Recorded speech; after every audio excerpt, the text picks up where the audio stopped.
What up, ladies and gentlemen? Welcome to another edition of Third Down Thursdays. A very special one, might I add. As you can see, MJ is there chilling in a hotel room with flags he may or may not have gotten in the best of ways. However, ladies and gentlemen, we're ready to go, ready to have some fun and get after it. I guess this is a special edition, wouldn't you call it, MJ? Give or take, yeah. Special Okay. something, little something, something. Oh, look at that. Thank you. Look at that. Delivery. Special delivery. It's just water. Just water tonight. Really? Yeah, just water tonight. You know, I'm today is kind of like I guess a dry Thursday.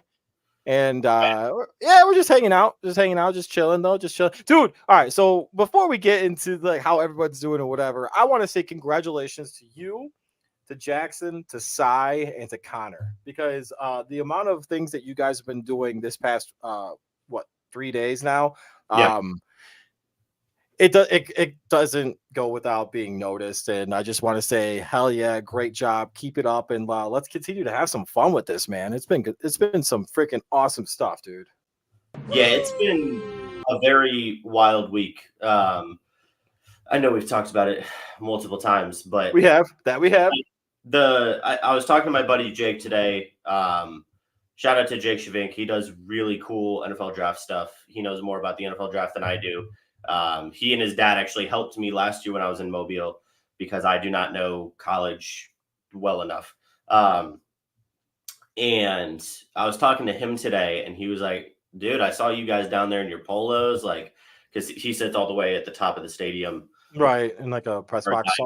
Yeah. And so he's like, I saw you guys in your polos, like you guys look great.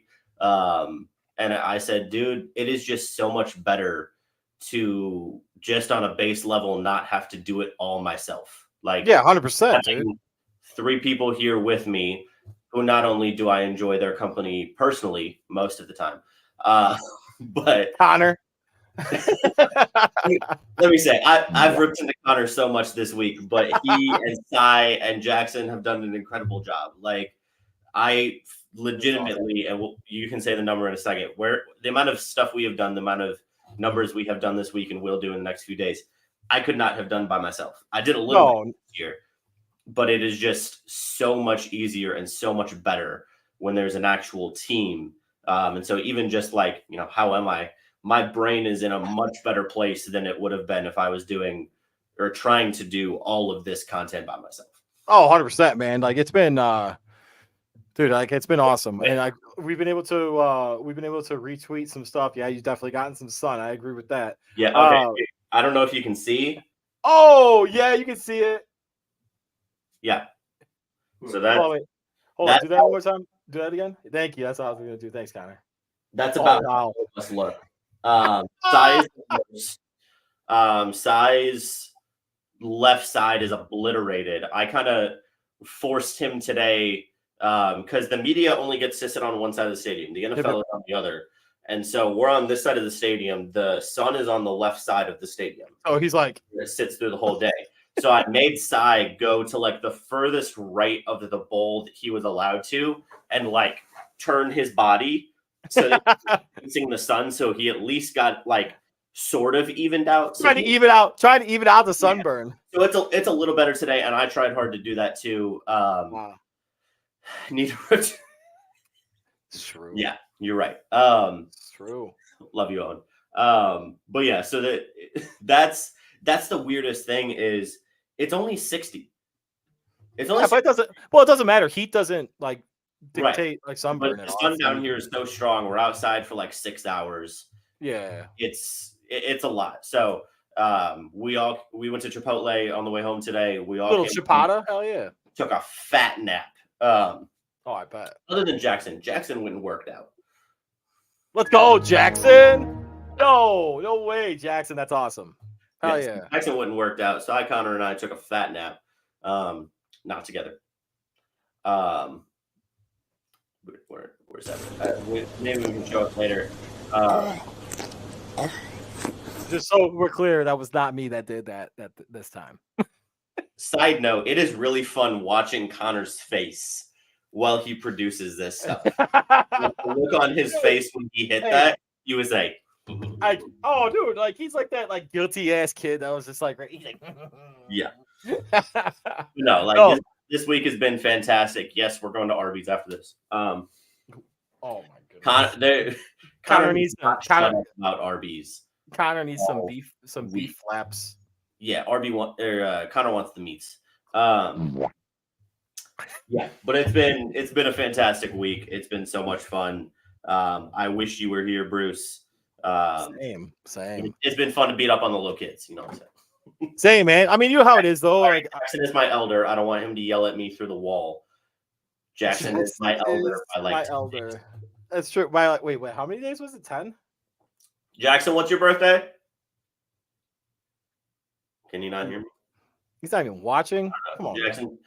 Tell me what your birthday is. No, he's probably in there right. Scott. Oh no, he just said he ran 20 minutes on a treadmill, did some curls, crunches, and such. Dang, bro.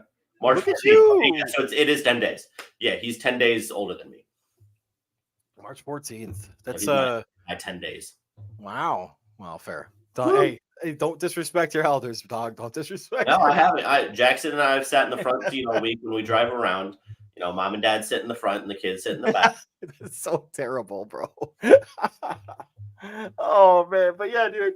No, so honestly, I really do wish I was down there with you guys, but you know, unfortunately, work things occur, and I had to make sure that I was taking care of some stuff with work, and then having a toddler, not a toddler yet. She's not a toddler yet. Let's not. Oh, pump the brakes. Like, yeah, don't. Let's not. There, brother. Man, dude, I will say I'll lead into it because this is a new development this week. But as of like 2 days ago, maybe on Monday, no, 3 days ago. But anyway, yeah, no. So but yeah, so it's just everything's been fine. I got a dog hair. There we go. But everything's been good, dude. Fucking watching you guys, that's one. Darn it. Well, watching you guys like do the things that you've been doing this week and having some fun with it and being able to tweet it like these absolute stud athletes and seeing the things that they're going to be able to do, future first rounders, future like NFL stars. Like I can't wait. I can't wait for the combine. I can't wait for any of that. Did have a conversation called Slippery Noodle out in Indianapolis. Still waiting on that. Actually, let me double check on my phone. I haven't even looked. Still waiting on a phone call from them to return that call about us doing a live Third Down Thursdays at Slippery Noodle. Shout out to those guys. They've been very they've been very gracious with everything. They're under new ownership now, but shout out to them regardless. Really good people. Schmitty, that guy. I'm gonna tell you something. Fantastic bartender. Oh, when we say fantastic, like he pours a shot the size of this cup. Like it's the God's honest truth, man. And like you walk in there and he's like, "How you doing? You want a shot? Okay." Can I get you started with an appetizer? You want some water and bread? Hey, no, I get you. Seriously, but so shout out to them. Hopefully we'll be able to do a show from there. Regardless, though, I think it's gonna we'll definitely make a stop there in Indianapolis when we're down there next month, or actually later this month. Wow, geez, it is February 1st, isn't it? Yeah. Yeah, I feel that. But yeah, man, no, everything's been good. So to tell you what happened earlier this week, though. Yeah. So my daughter now, she's able to climb up onto stuff, and because she's able to climb up, she's starting to stand. It's the cutest thing though, because like when she figured it out that she could actually stand, she would look at me and just start and like turn, and she would start smiling and laughing. Right. And I'm like, oh, you think that's funny? You. She's like, Dad, look what I can do. I'm like, good job. Just pump the brakes, slow down. She did it because she and then she's crawling now and whatever, which is cool. So earlier this week though, she's starting to sidestep, and it's kind of walk.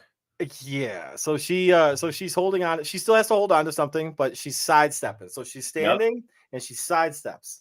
So and I'm like, she's couch surfing. Yep. Yeah. And I'm like, and like she's kind of getting it. So I'm guessing by like a week to 2 weeks, all of a sudden she'll be able to like do it like quicker and quicker. Yeah. And she's gonna want to leave the couch. I don't know if I'm mentally prepared for this yet, especially having my dog still running around and trying to, well, not so much the older one, Duke, the husky, but the other one, the German Shepherd mix. She's the one that's the that wants to like lick and like jump around and play. But man, let me tell you. But yeah, man, everything's been really good. Everything's been really good this week. The Chicago Bulls. I don't know, Jackson, if you're listening, but Chicago Bulls are looking to get rid of Levine, and the only suitor right now that I've read is interested is the Detroit Pistons. What? Yeah. That makes no sense. Whatever. Just get rid of the contract. Just rebuild it. Let's see. Anything else going on? The Chicago Bears. Actually, no. This is like. What did he say? What does he say? What did he say? Yep. Yeah. But the Bears ended up hiring a passing coordinator for this upcoming season. I saw that. Yeah, and he's like a really like he was like ranked like second. The NFLPA did a vote, and he was ranked the second best. What do I call it? Second best offensive like minded coach available for the players. Yeah, Players Association. Yeah, I saw that. Like it was the NFLPA voted, right? Yep. Thomas Brown, that's his name. Thomas Brown. Thank you. Really, dude, everything that I'm seeing and I've read about him is really good. They're all from the best version of the offensive system that I want to see be successful. And there's a reason why all these like guys want to be coaching for the Chicago Bears, MJ. Yeah. Why is that, Bruce? Because they have the prospect of drafting the number 1 ranked quarterback in the NFL draft, and the some companies, some scouting agencies, the second best ranked scouted quarterback ever, MJ, ever. So I just know he's number 1 in my heart because he retweeted our video. True that. Hey, yeah. True that. Good call. Shout out to Caleb Williams. Can't wait for you to be. Howard can suck it. Okay, I've talked about this clown before, and I'm sorry. And like I know he's not even gonna, like he's it's kind of, you say irrational things for like draw, you know what I'm saying, like irrational draw value. I guess that's a I guess I'm gonna make that a saying, irrational draw value. And that's exactly if Caleb Williams didn't want to go to Chicago that badly, Caleb Williams would not declare for the NFL draft. Right. And that's another thing. Like he could be making like hella freaking NIL money. I don't know about hella. I mean, he's gonna be making USC. Like it's not like he's at Bama, but I mean LA. Yeah, I get it. I think the funny thing is people assuming. I've seen some things that people are assuming because Ryan Poles has been like on the field all 3 days. Mm-hmm. For those who don't know, it's rare at the Senior Bowl for a GM to be in the field the entire time. Dude, Ryan Poles on the field all 3 days. I love it. Well, you also have to remember too, he was the college head of the college scouting for the Kansas City Chiefs before he got the GM position. Yeah, so this is his stuff. This is what he loves. And it was hilarious. Jackson and I were waiting to talk to Zebra Sports the other day. Yeah. And so we're standing like outside the base of the press box, and it was right as practice was ending. When I tell you like 300 coaches, scouts, everybody and their mama walked out. And they're just looking at us like, who are you? I was like, don't worry about it. Should have been like, who are you? Well, we saw Jerry Jones. We saw Mike Flores. We saw. I should have been like, Jerry, can I get a ride on that boat of yours? A yacht? Yacht. Jerry, let's talk. I've got a media company for you to sponsor. Right. Oh, hell yeah. That's fine. Be a company of the Dallas Cowboys. Just give me a little sliver of that oil money that you got. Yeah. I just want 0.1%. Right. Just want 0.1%, Jerry, and I will media my butt off for you. Hell yeah, dude. Whatever you need, baby. Whatever you need. But no, it's just really fun. I've said it 1,000 times. I'll say it again.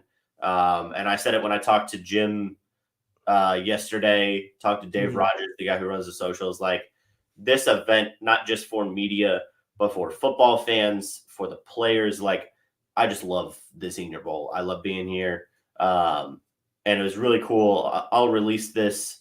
I got to do a couple tweaks, but I'll release this maybe tomorrow or Saturday. I actually talked to Nagy and interviewed him for a few minutes. I asked him like, why Mobile? And this is actually a question Connor asked me when we were like that. around.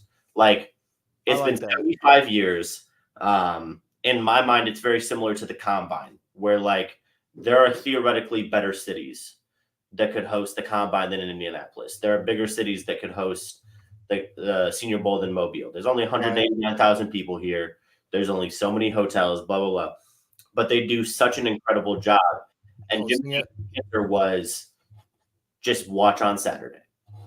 He goes, if you want to know the answer to why Mobile, be in that stadium on Saturday and watch. No, it's great. I mean, the past what, 4 years, 5 years now? 5 years, right? 4. For us, 4. 4. Yeah. Okay. So the past 4 years, I've been able to watch the games. And remember the Zoom conference after? That was weird.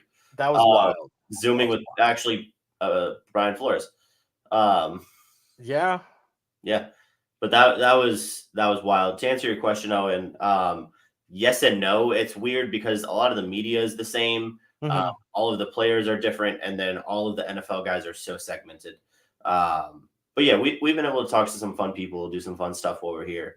I think the biggest thing will be because there were 4 of us, have actually built some really cool relationships with players.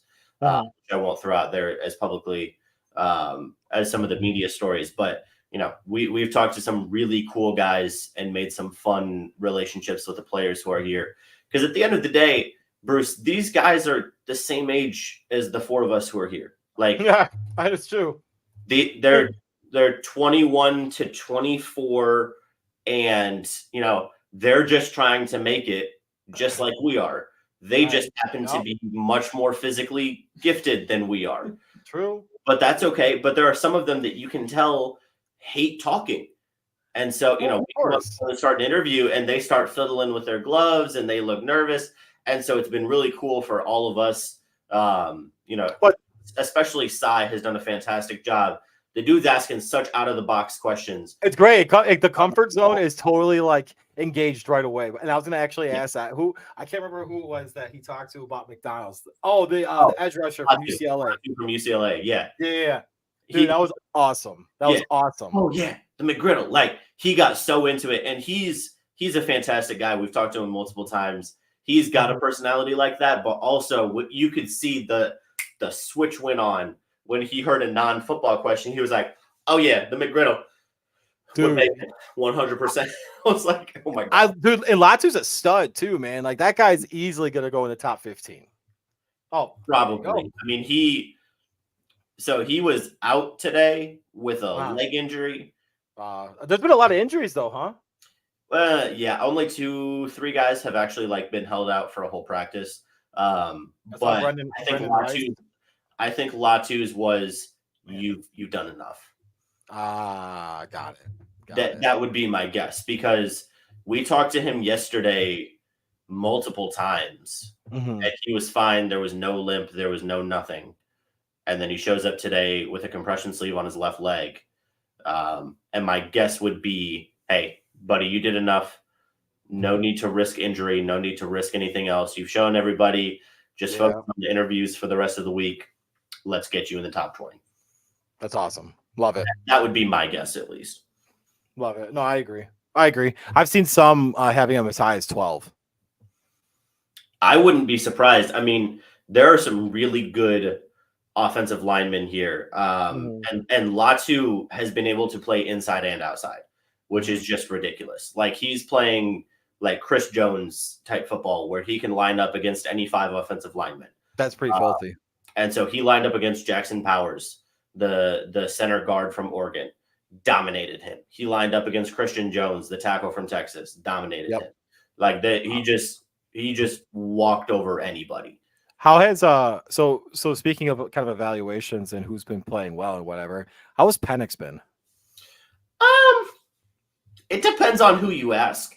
So here's my personal evaluation. I was about to say that was a very political answer. I like that. Depends on who you ask, but I want the MJ straight up evaluation of it. The first 2 days he was doo-doo. Okay. Today he was better. Now I will give him the credit. They are running the New York Giants offense. It's not a very good offense. No, it's not. And it is nothing like anything Michael Penix has ever ran. And the biggest problem has been, I was actually talking to Jake about this morning. Mm-hmm. They barely let Penix or Nix air it out in the first 2 days. Like, I can count on my hands the amount of throws in a 7-on-7 or 11-on-11 period that were over 10 yards. Mm-hmm.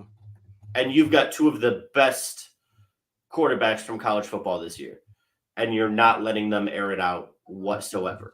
I think you gotta look at it like as an evaluation too. And while you want to see them throw the ball deep, but you also want to be able to see them like pinpoint a ball to and so routes. And Penix looks really comfortable outside the pocket, especially when you get him rolling out left. Obviously, the biggest, and I don't even know if this is necessarily a strength.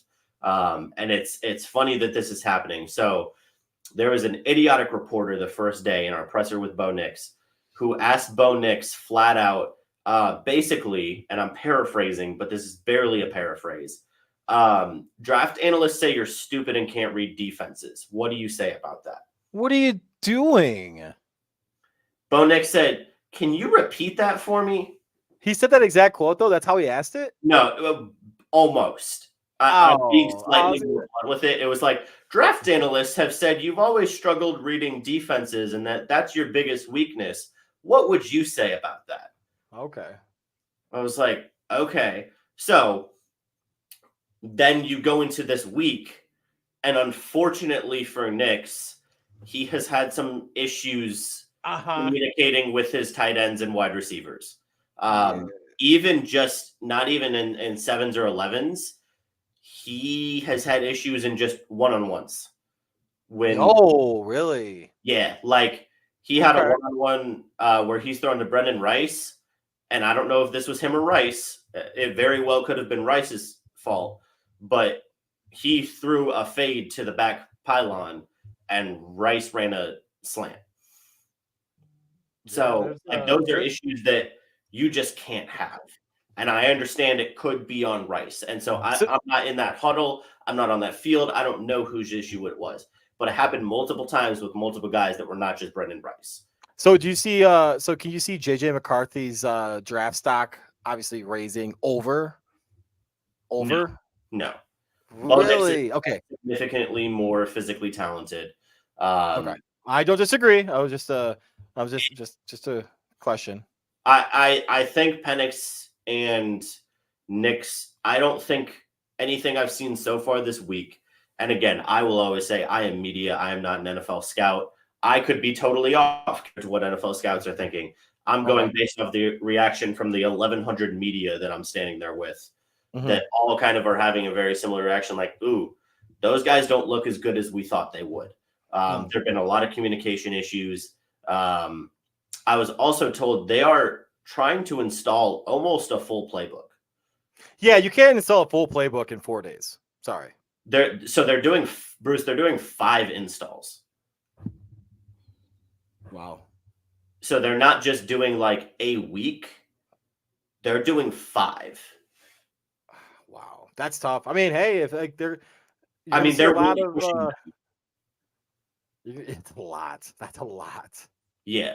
So I'm kind of curious. So when we have Nate on later, I want to we got to talk to him about the amount of. Nate's not here tonight. Oh, we got no Nate tonight. Nate's here tonight. Kenny's not here tonight. Sorry. No, we had no Kenny tonight. But I'm curious to ask Kenny, or dang it, to ask Nate about the install of. Geez, that's insane though. 5?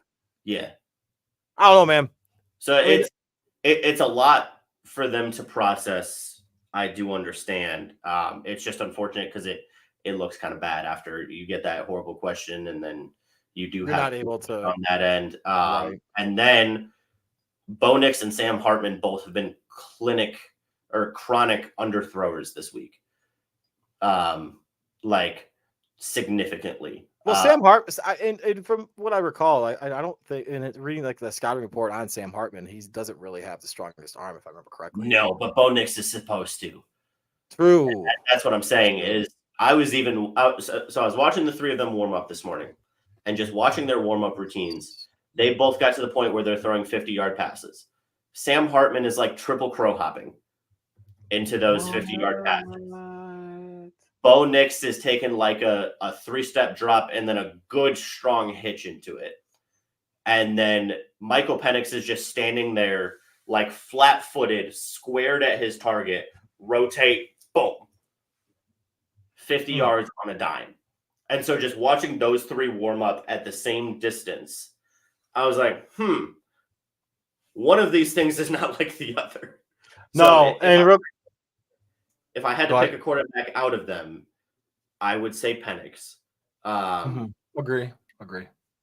I really don't know. I would say Hartman's looked good scrambling. That would be his biggest plus. He's been very realistic in these drills, whereas Nix or Penix will sometimes try to force a throw. Even in sevens, Hartman would take off and scramble. If he didn't see, like if he went through his first three progressions and he didn't see something, he would just take off. I don't like that, but you know what though? I don't like that. I don't like that in sevens because if you're playing 7-on-7, I'd rather you throw an interception and try to force a ball. As a coach, like looking at it from that perspective, I'd rather you try to force a ball than to run on 7-on-7. Yeah, I mean, obviously, to me that's scary. He wasn't doing that ones, obviously, but like in 7-on-7, he looked. Everybody was covered. He wasn't going to try and force something. So I think he was trying to show like, hey, these two might try and force the ball. I'm going to be smart. I know I've got the legs. I'm going to run a little bit. And so I didn't even know that he had that type of scrambling. He hit what, Connor, a top speed of like 19 miles an hour almost? Wow. I didn't know he had that. I didn't even know he had that either. Yeah. So he's got some giddy up to him. It's just I doubt that was ever really encouraged at Notre Dame. Interesting. All right. Well, real quick, guys, I just want to remind those of you that are listening and watching right now, we are going to be joined later by ABC New York head sports anchor tonight. Ryan Field. Wow, Bruce. It's been a day, my guy. It's been a day. I'm looking forward to talking with him and having a conversation with him about the Detroit Lions because that's his team. That's his team. We got to talk a little bit about the NFC Championship, AFC Championship too, MJ. Yeah. Well, you know, before we have him on, let's talk about our picks real quick, if you don't mind. Our picks for what? For the NFC and AFC Championship, a little evaluation for what we did last week, my guy. How did you do? Did you do okay? I don't remember how you did. I was 1-1, I think. I think I picked the Lions. Okay, so I picked the Chiefs. I went 2-0. Felt great. I wanted, the heart said Lions, but the mind said 49ers. Real quick, I got to give a shout out. I guess this really isn't a shout out. I got to call out. Get a little call out now to Connor Davis, our guy. We're going to see him in a little bit, but I had to give him a call out for saying that the NFL is scripted. Come on, bro. Come on. If that's the case, have you seen next year's logo yet, MJ? Did you see it? Yeah, it's super generic. It could be a bunch of teams. Are the Chicago Bears making the Super Bowl next year? Are the Denver Broncos making the Super Bowl next year? What's the other color? It's like an orange and blue or something like that. Orange and blue, yeah. It's like, come on, different teams. Right. So, but yeah, man, I feel okay, and we'll probably touch on this a little bit later with Nate too, because I don't remember. I know he picked his Lions. He's got to pick his Lions. He can't go against that. Yeah. But I don't remember who he had for the AFC. I think did he have the Ravens? No, I don't think so. I think he sided with me. I think he picked the Chiefs.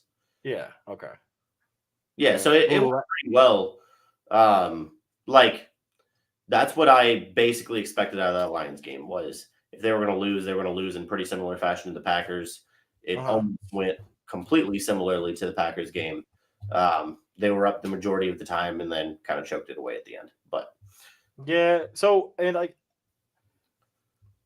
You know, who was it? I can't remember. Gardner Johnson, dude. CJ Gardner Johnson waving by. Why are you waving by to fans? You're waving by to fans when you've only won the first half. If the game ended after the first half, you'd been fine. Great, wonderful. But instead, you let a team which is more physically gifted than you come back and win this game or win that game. I don't know. It was it was a fun game. And speaking of the gentleman right here, I can't wait until he gets ready to go because we're talking about the 49ers versus Lions NFC Championship game. So, all right, ladies and gentlemen, it is my pleasure to welcome in Mr. Ryan Field from ABC New York, lead sports anchor. Ryan, how you doing? Good. What's up, guys?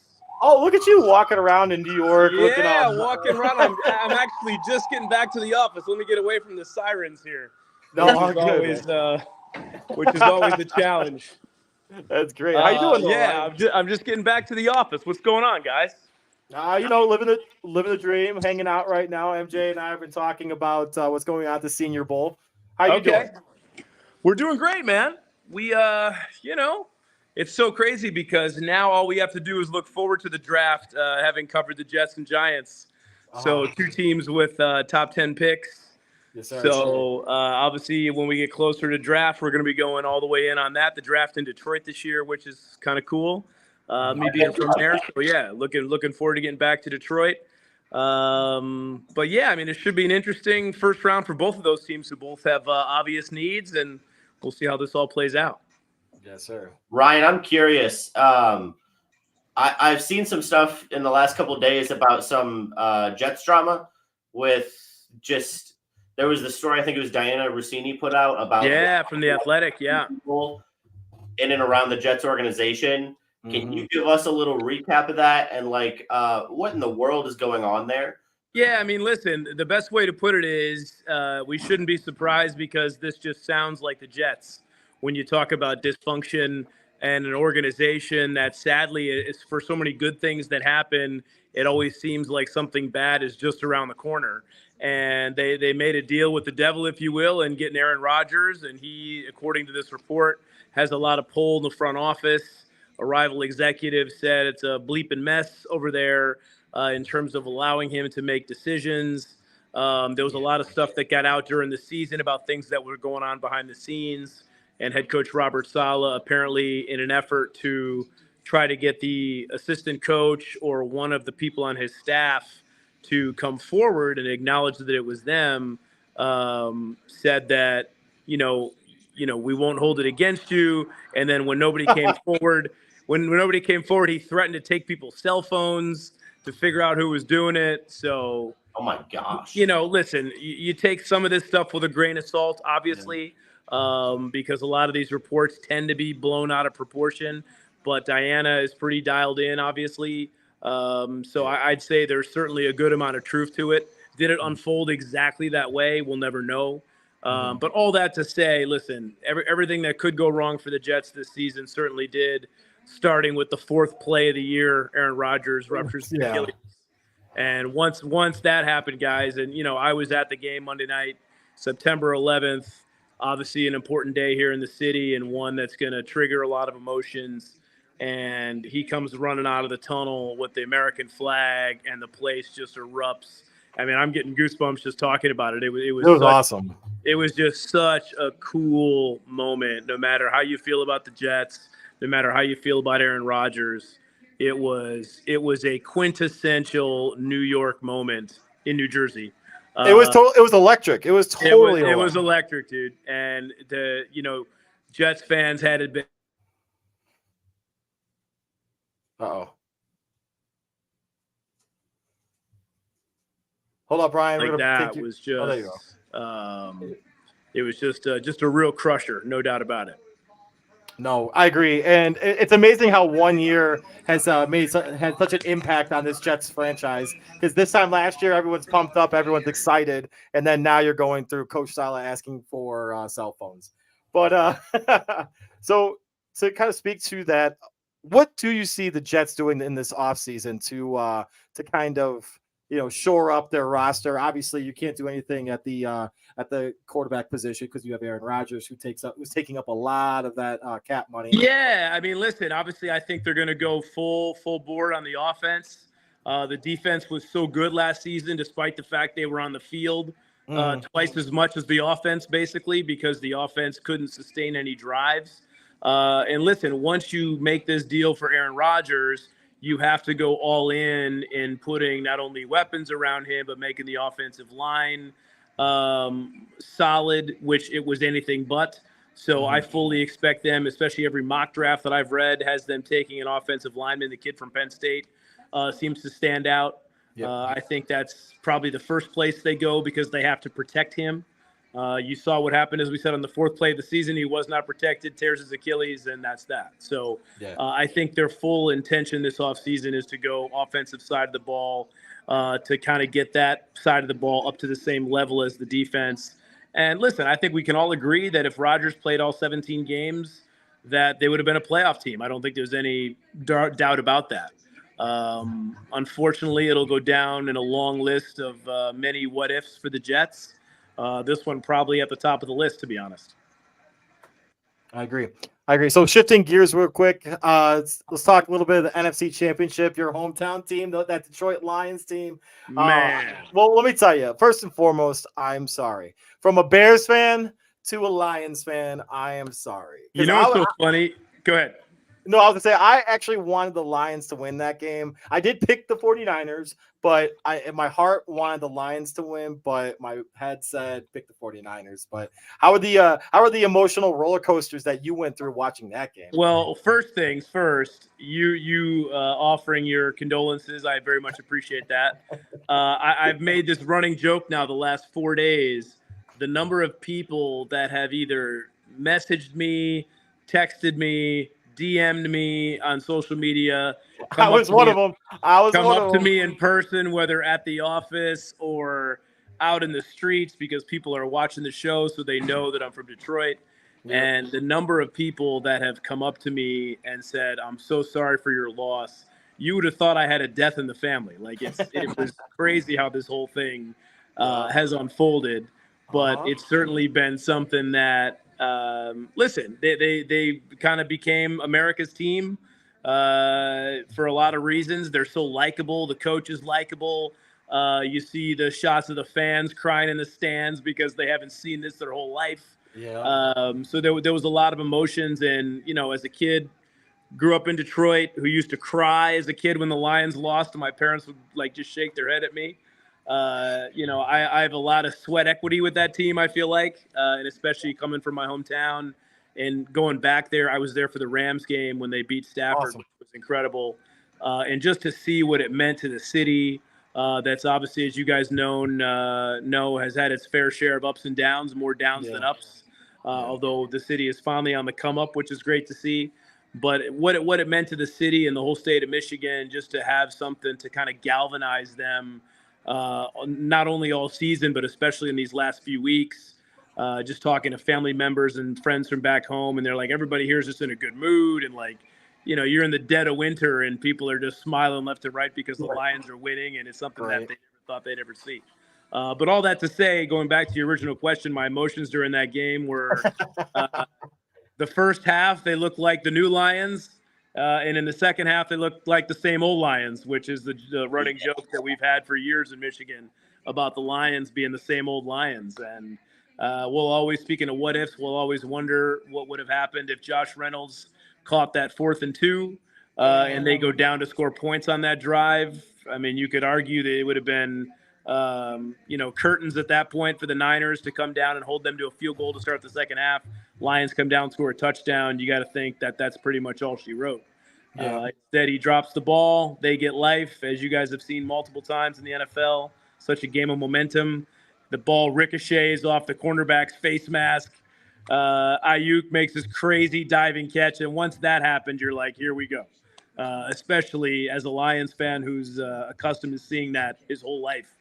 Those kind of plays only seem to happen against the Lions.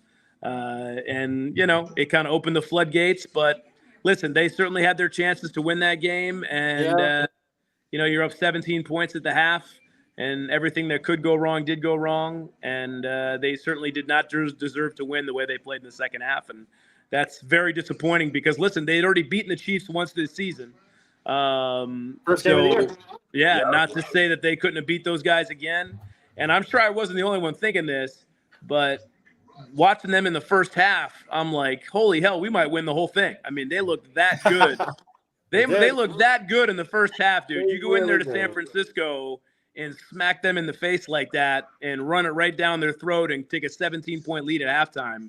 I can't imagine there's been too many teams that have done that over the last 5 years. And then you had CJ Gardner-Johnson doing this. Yeah, right.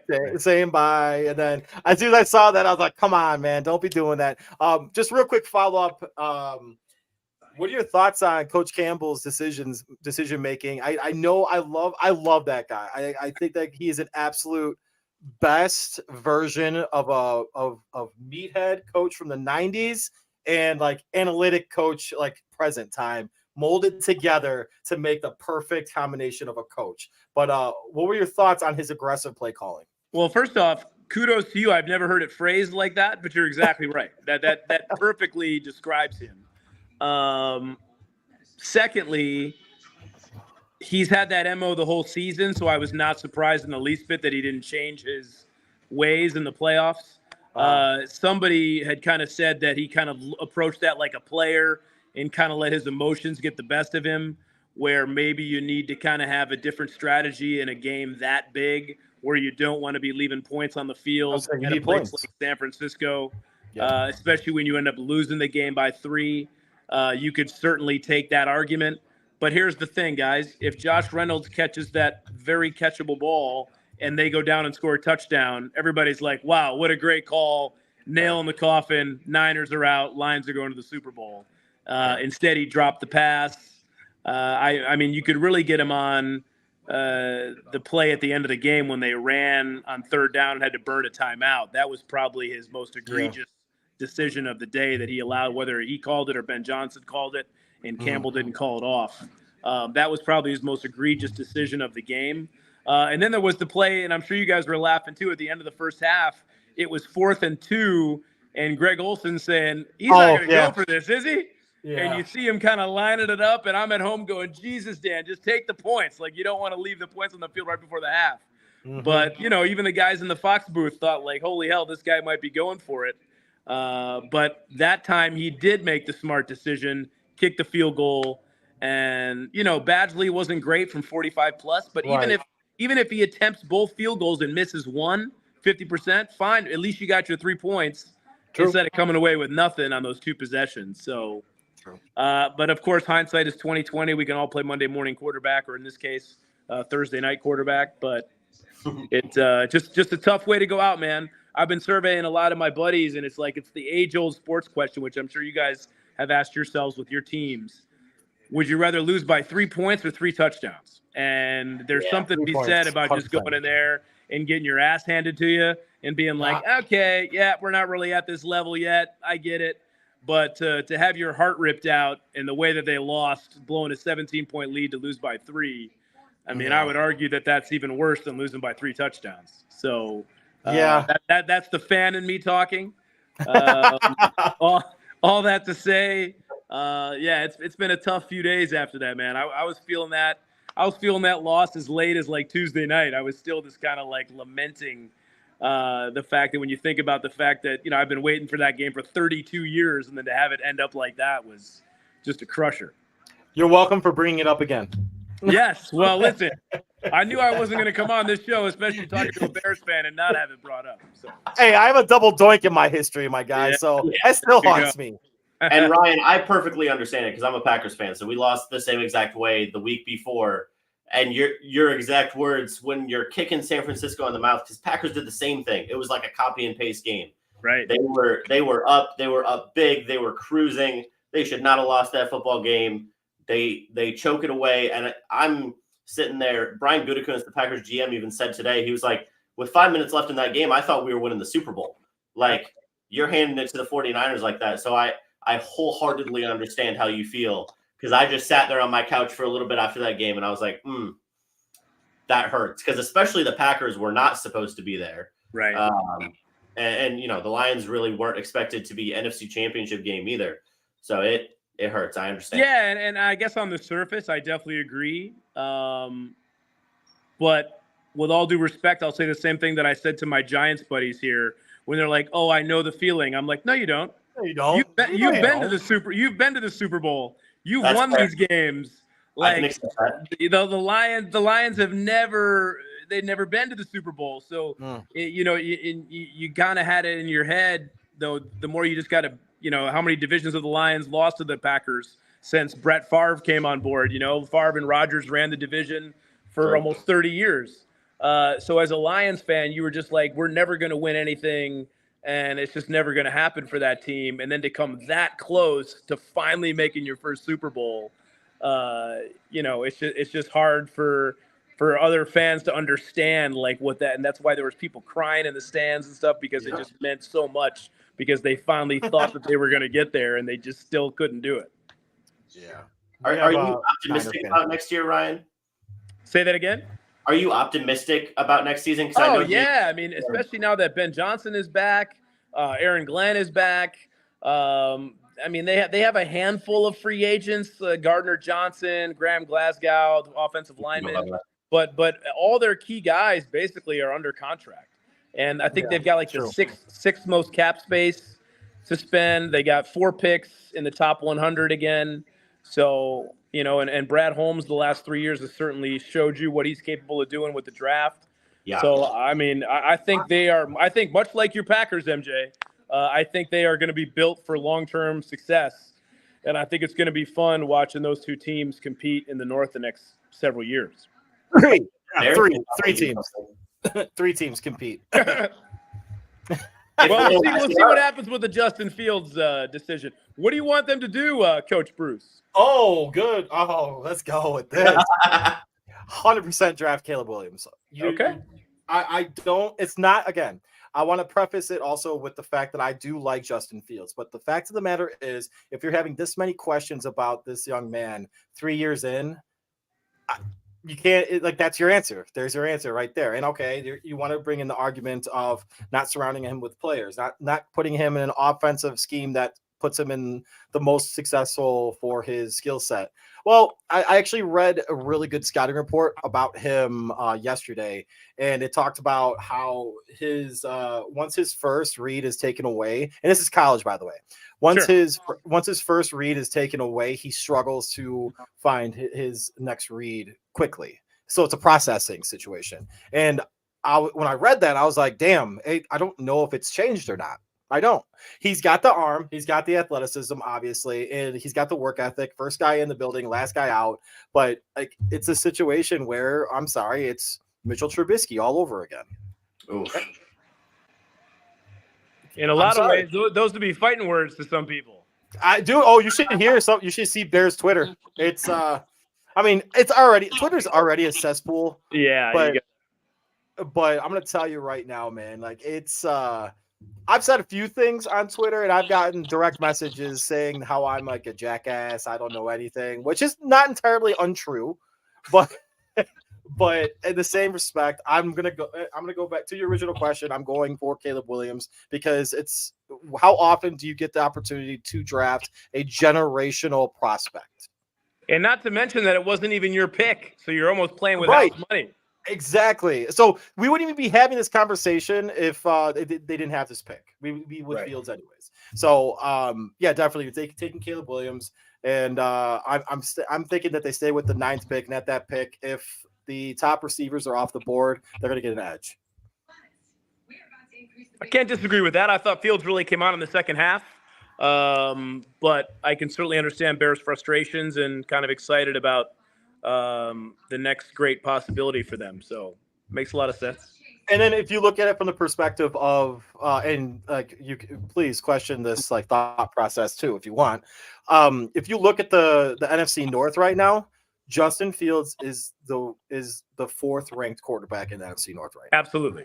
No doubt about that. And I'd much rather, again, put yourself in a position to, okay, am I going to put $40 million a year in a quarterback that I don't necessarily believe in, that hasn't shown me significant steps in improvement, or do I restart that time frame with a rookie contract and build around a rookie contract? Right. Yeah. So I'm going Caleb Williams. Look at you trying to make me all analytical, man. Okay. Listen, you know, dude, I wanted to get your thoughts on that because I've a lot of buddies who are Bears fans, and it's kind of split 50-50. Some guys want to keep Fields yeah. and, to your point, draft an edge or somebody there, or go in a different direction and get Caleb Williams. So you can certainly make an argument for both sides. I don't think it's one that's clear cut, and that's why if you're what's your GM's name, Ryan Pace. Ryan Poles. Whoa, pump the brakes. We don't want Pace anymore. Ryan Poles. That's Poles. If you're him, it's like, man, you talk about a career-defining decision here. Yeah. And that's one, you can lean on everybody that you want to and get everybody's opinion, but that's ultimately your call. And if he has the balls to pull that off, good for him. And if it works out, great. I mean, even better for you guys. But 100%. there's certainly a chance that, if they traded him to Atlanta or something and Fields all of a sudden, takes off, I mean, it could really blow up on you guys. No, and that's 100% accurate. I've seen Pittsburgh, like the Steelers, being one of the teams that like could show potential. Like they want Fields. Like that'd be hilarious, by the way. Like side note, to have Fields and Trubisky on the same roster. Yeah, right. I've seen that. I've seen the Patriots show like on sides like say that they're interested. So yeah, there's potential for it to happen. And how funny would it be to see Luke Getsy guys and Justin Fields pair up in New England with the Patriots? That would be classic. That could happen. But again, that's my point. I mean, these other teams, Falcons, Steelers, Patriots, they're jumping at Justin Fields, right? So it's like, if he wasn't any good, these teams wouldn't be after him. So it's kind of it would just give me a lot of trepidation if I'm sitting there at the one pick where Justin Fields is such a dynamic player with what the tools that he brings to the table, that it would really make me think twice about just cutting bait with this guy, especially because you're getting another unknown in Caleb Williams in terms of what he can bring at the NFL level. And, all we have to do is look at the Jets quarterbacks. I mean, they drafted Zach Wilson, number 2, Sam Darnold, number 3, and neither one of those guys worked out. So you just never know what you're going to get. So, it's that's going to be a tough call and an interesting one to see how that all plays out. I agree. So we got ABC New York lead sports anchor Ryan Field with us for a little bit longer. So Ryan, I have one last question for you. I'm going to put you on the spot with this one. All right. Who wins the Super Bowl?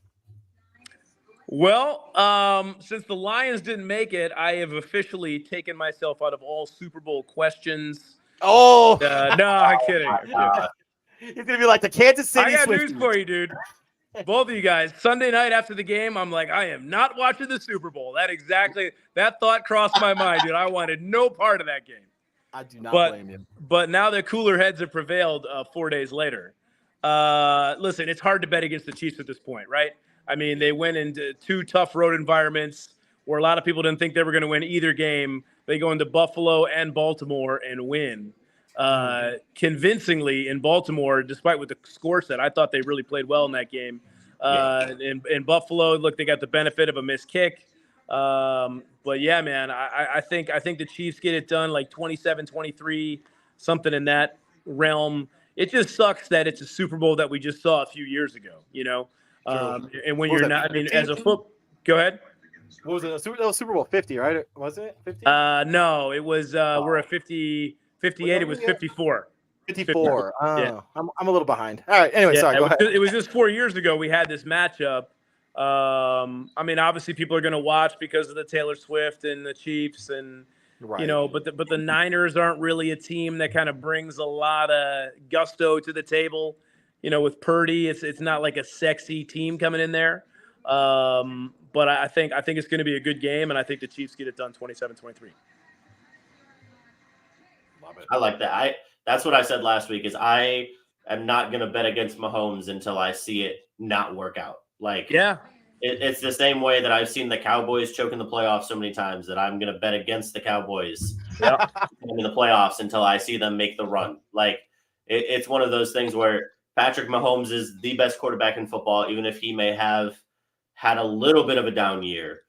He still turns it on when they get to the playoffs. And like you said, they cruised through road games that they were not supposed to win and they've already beaten San Francisco. I don't think they're scared of San Francisco.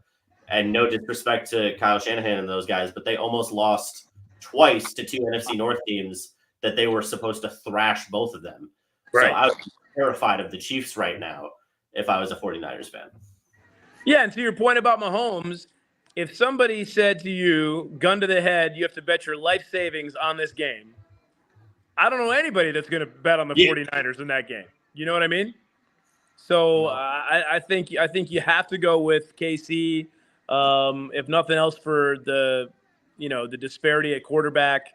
Even though Purdy, certainly made some big plays against the Lions with his legs and made some things happen, but I just don't know how you can go against Mahomes in this kind of a game. Absolutely agree. Ryan, my last question for you is: you're a Pistons fan? Yes. Yes, sir. Oh man, I'm so sorry. Boy, you talk about somebody's really had his fandom tested here with the Pistons and the Lions up until this year with the Lions. But yeah, it's tough in these streets, boys. It's tough in these streets. First of all, just a lot of respect to you for that, because that's not easy to stick through. Because you've gone through 0-16 with the Lions, and then the Pistons starts the year. So the question, the Pistons have the longest in-season losing streak in NBA history. Yeah.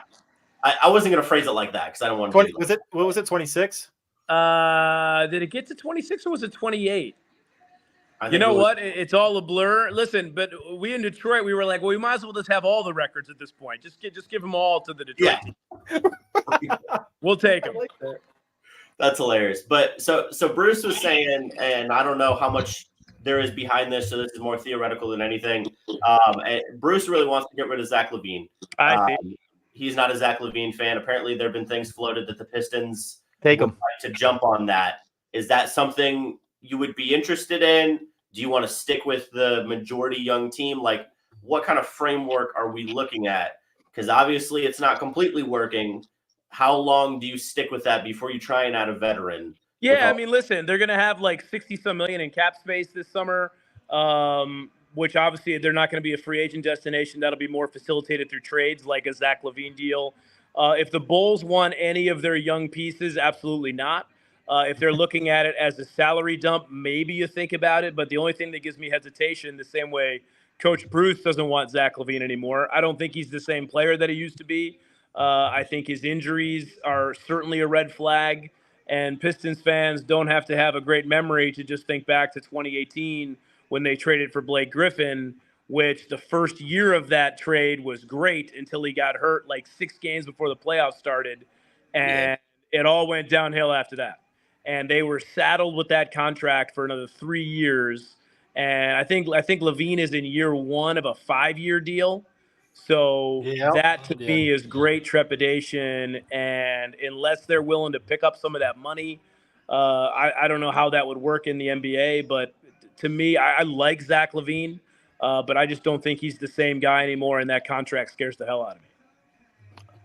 Tom Gores will take it, right? He's like that's all. I think Tom Gores learned his lesson. That's what I think.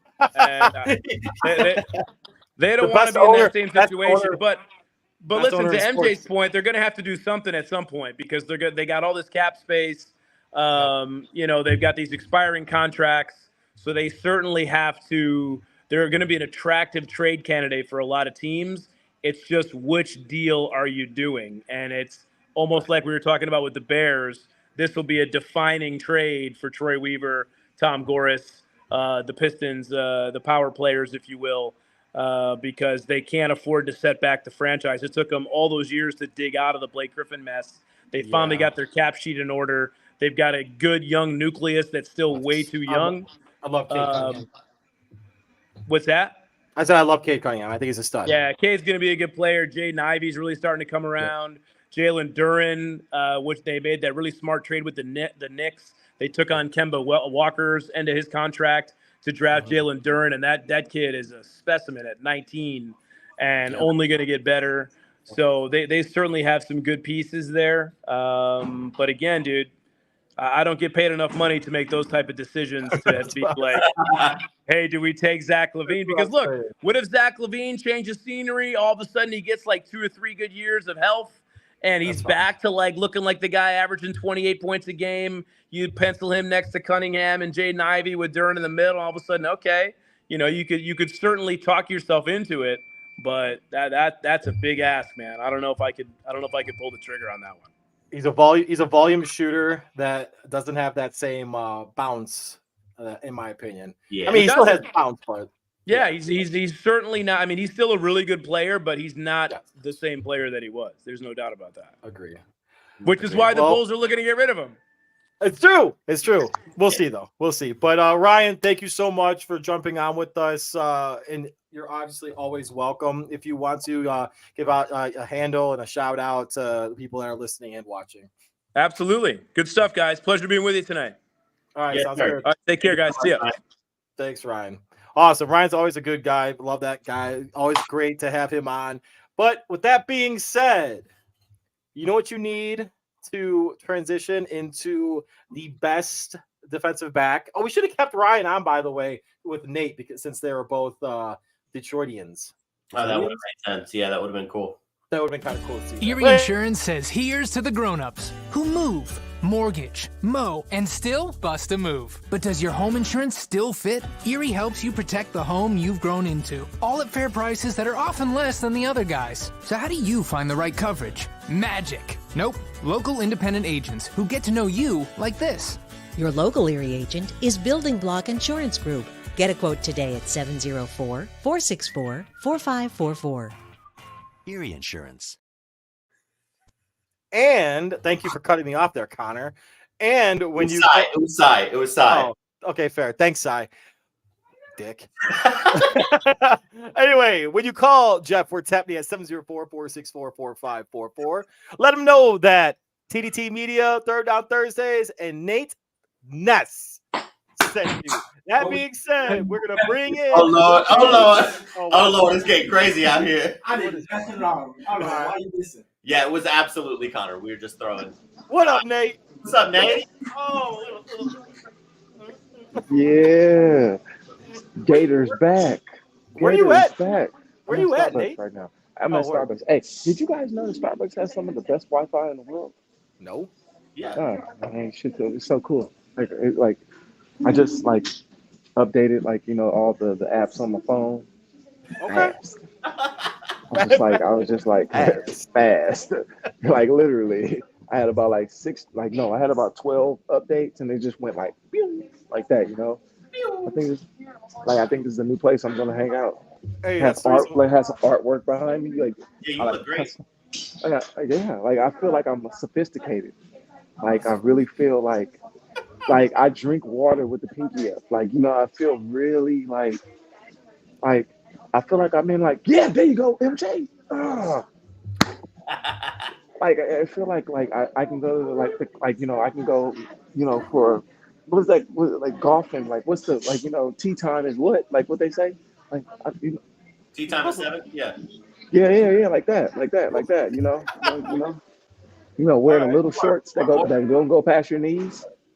Yeah. We don't rock those. I don't rock those when I golf. Though. I know you don't, Bruce. I know, but MJ looks like he because MJ knows. What do I wear? You said tea time. MJ looks he's sophisticated. Yeah. Something like that. Okay. He's got something going on. We look sophisticated this week, Nate. You would have loved it. We walked in, the 4 of us at the Senior Bowl. Tuesday and Wednesday, we all wore suits. So we just look great all week. And then today, we got the TDT Media polos. NFLPA, yup. No, I'm trying to see yours. I'm trying to see it. Oh, you're gonna have to get close. Oh, look at what I got. Here, Nate. Bro, what are you doing? Pause. What are you doing? I'm trying to show you the polo, Nate. No, that's not what you did. And then I got the name on the. Bruce, did you catch that? I was gonna say something, did but you see it? I'm just there's coffee in this only, man. So I can't go. I ain't going crazy today. Hey, MJ. I know some people that are there at the Senior Bowl. I'm gonna text you some names to Oh, bet. You know, I'm gonna text you some names that are there that are coaching. Oh, okay. Yeah. Well, I don't have access to them, so you're gonna have to tell No, them. no, no. I'm gonna do that. I'm gonna do that part. I'm gonna do that part. Okay, all right. I'm gonna do Okay, that part. sweet. Yeah, hit me up because we free tomorrow. So Okay. I'm text you right now. I'm gonna text you right now. okay. Nate, so real quick, Nate, how you feeling about the all right, so I'm gonna preface this. All right. How do you feel about the NFC and AFC Championship games? And I'm not gonna say anything about your team because I'm gonna respect it. You know what I'm saying? No, we know. It's not that I win with them, I lose with them. Any team that I play for, I win with them, lose with them. Okay. Uh, it's heartbreaking, how they lost the game. Yep. Not playing gambling and going on fourth down and whatnot. That's what Dan has been doing the whole year. If we're going to talk analytics and whatnot, analytics say you take the points and whatnot, because that's very true. You take the points. You play smart because it's playoff football. Yep. But at that same time, let me tell you guys something. There are two things that kind of frustrated me with the Lions game. In the second half, they got away from what got them Running the ball. Just because Jahmyr Gibbs, he had put the ball down, okay, but David Montgomery, he was looking good.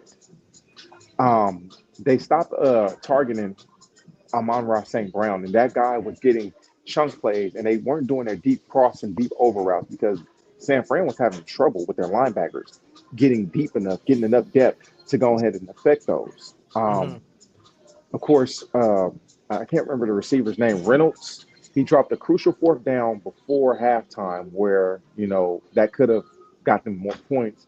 And he had a couple of other drops. I mean, it's just the game came down to missed opportunities and really getting away from your bread and butter, what got you your lead and whatnot. What spark gave you guys that energy and that pizzazz and whatnot. So that's the only thing. And then, you got to tip your hat to San Fran.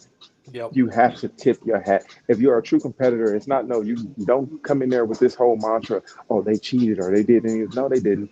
They stuck to their game plan. They ran the ball. They committed to the run because that's what San Fran's identity is, running the ball really well and the play action. Yep. They stuck to their identity and their defense stepped up and made plays when it needed to and whatnot. So again, as a competitor, I tip my hat to San Fran. They played a damn fine game. And you know what?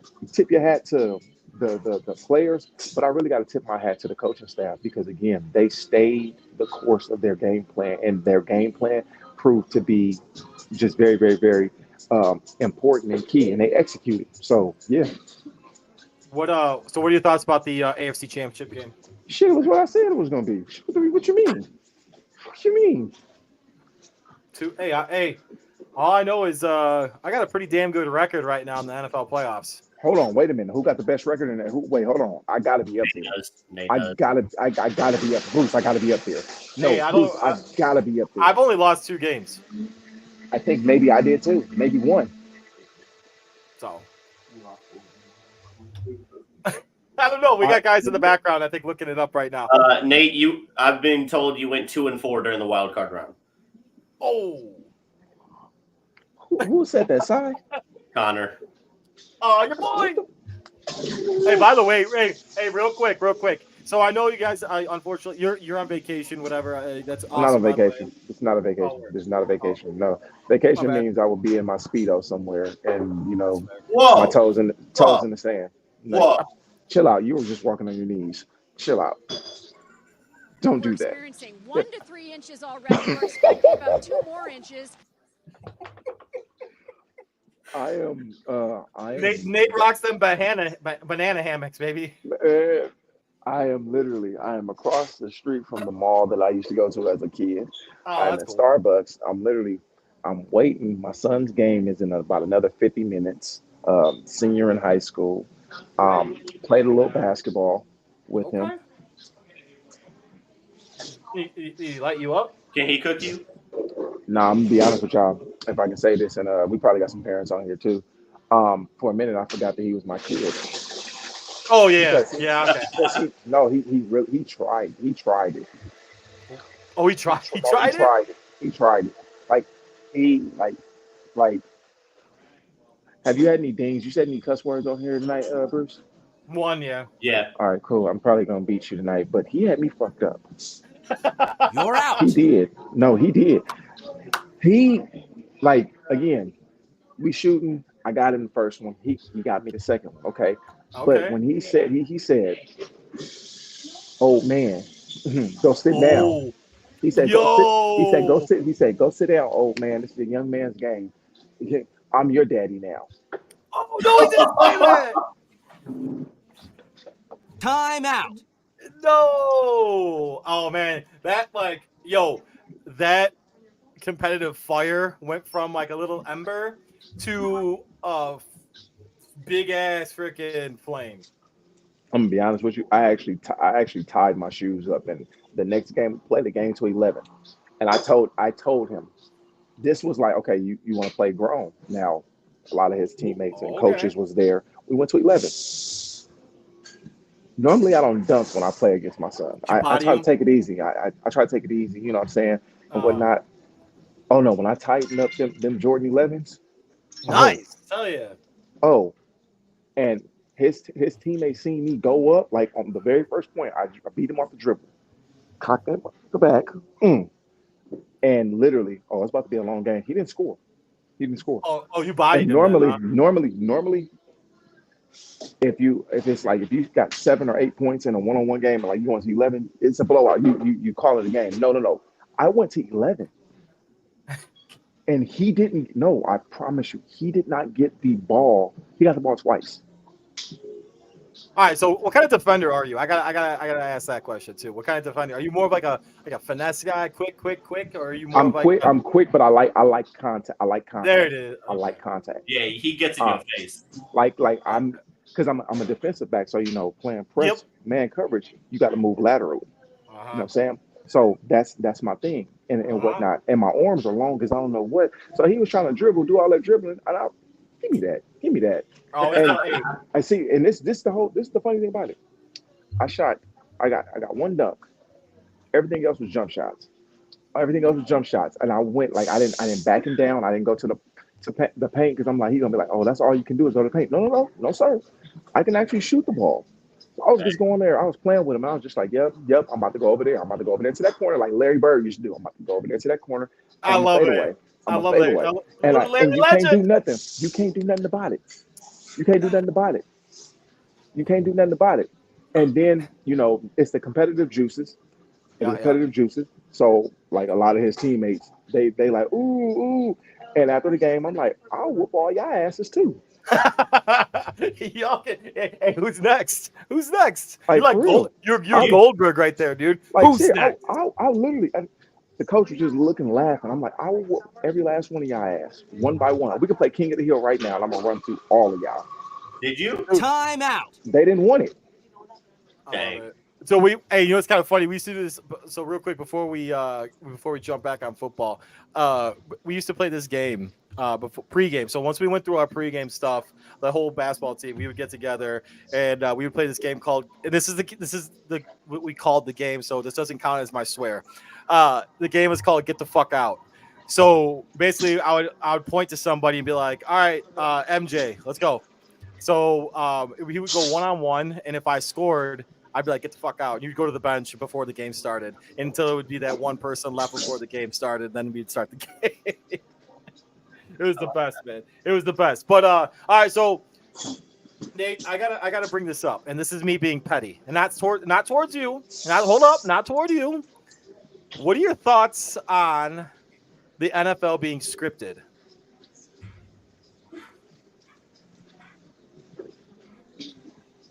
It's a bunch of BS. I mean, everybody like you need a storyline. You need a storyline and whatnot. Now, the biggest script has always been the Patriots in the Super Bowl. The Patriots are always going to win this, that, and the other. To my calculations, Tom Brady has lost 3 Super Bowls. He hasn't won every one. He's went to 9, no, went to 10 and lost 3.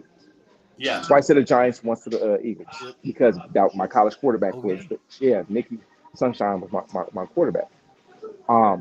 Nick Sunshine. Yeah, I called him Sunshine when he came to Arizona Foles. He had another Remember the nickname in Titans? Chicago. Remember the Yeah, Titans? sunshine, Sunshine. sunshine. Yeah. Like that was the nickname I gave him when he got to Arizona. Yeah, there's another nickname that they had for him in Chicago. No, we're not going to say that nickname. I don't know. We saw But- MJ crawling on his knees. Oh!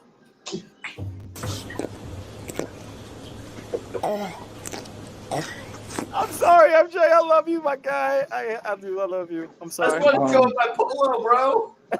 But if I could say anything, ultimately in football games, momentum is so key, and momentum works in all aspects of all professional sports: basketball, baseball, football, track, soccer. Momentum, that energy.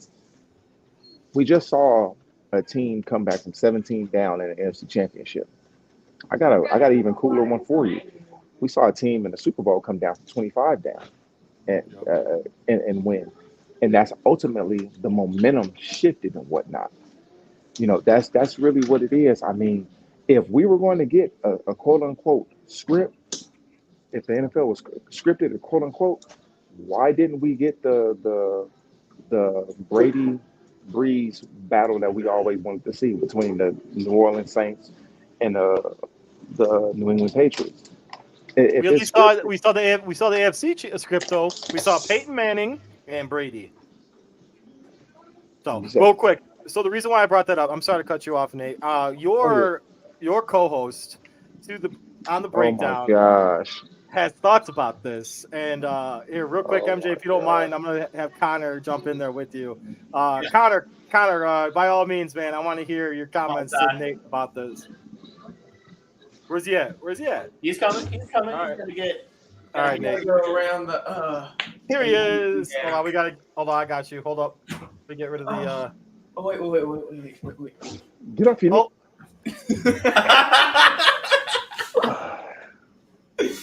Jimmy It's found not just me. Jimmy found it real quick. Yes. So Connor. Oh my god. NFL is scripted. Yes. Talk to me. Talk to us. Okay, let's go to Nate's little Detroit game. Okay. His team. Nate, You gonna get murdered. correct me if I'm wrong. Now I love you with all my heart, so I'm not trying to. Let me Yeah. talk to you. Let me talk to you. Yeah. You were up 20. I say you. The Lions were up 24-7 at half, correct? Yes. Okay. So you talk about Dan Campbell, and you're like, okay, this is a dude that's going to go for it on fourth down no matter what. Okay? You get that first fourth down, you're on the 2-yard line. He first brings in Jared Goff. He's going to go for it. You're like, okay, this is the team's identity. This is what people are arguing. This is the team's identity. They're going to go for it on fourth down on the 2-yard line. It's going to happen. And it doesn't happen. He said, nope, bring in the kicker. You're like, oh my gosh, that's not the Dan Campbell. Maybe he's playing smart. You take your points in the playoff game. You play conservative. That's how everyone plays in a playoff game if it wasn't scripted. Now, you go to the next fourth down. You're on about the 31-yard line. It's like 4th and 2, 4th and 3. Why doesn't he kick it there, Nate? Why does he decide to go for it? You are up. You do not go for it when you are up. You take your point, keep the lead going, and keep the defense to stop the 49ers, get the ball back, drive down the field, probably kick another field goal, keep that lead.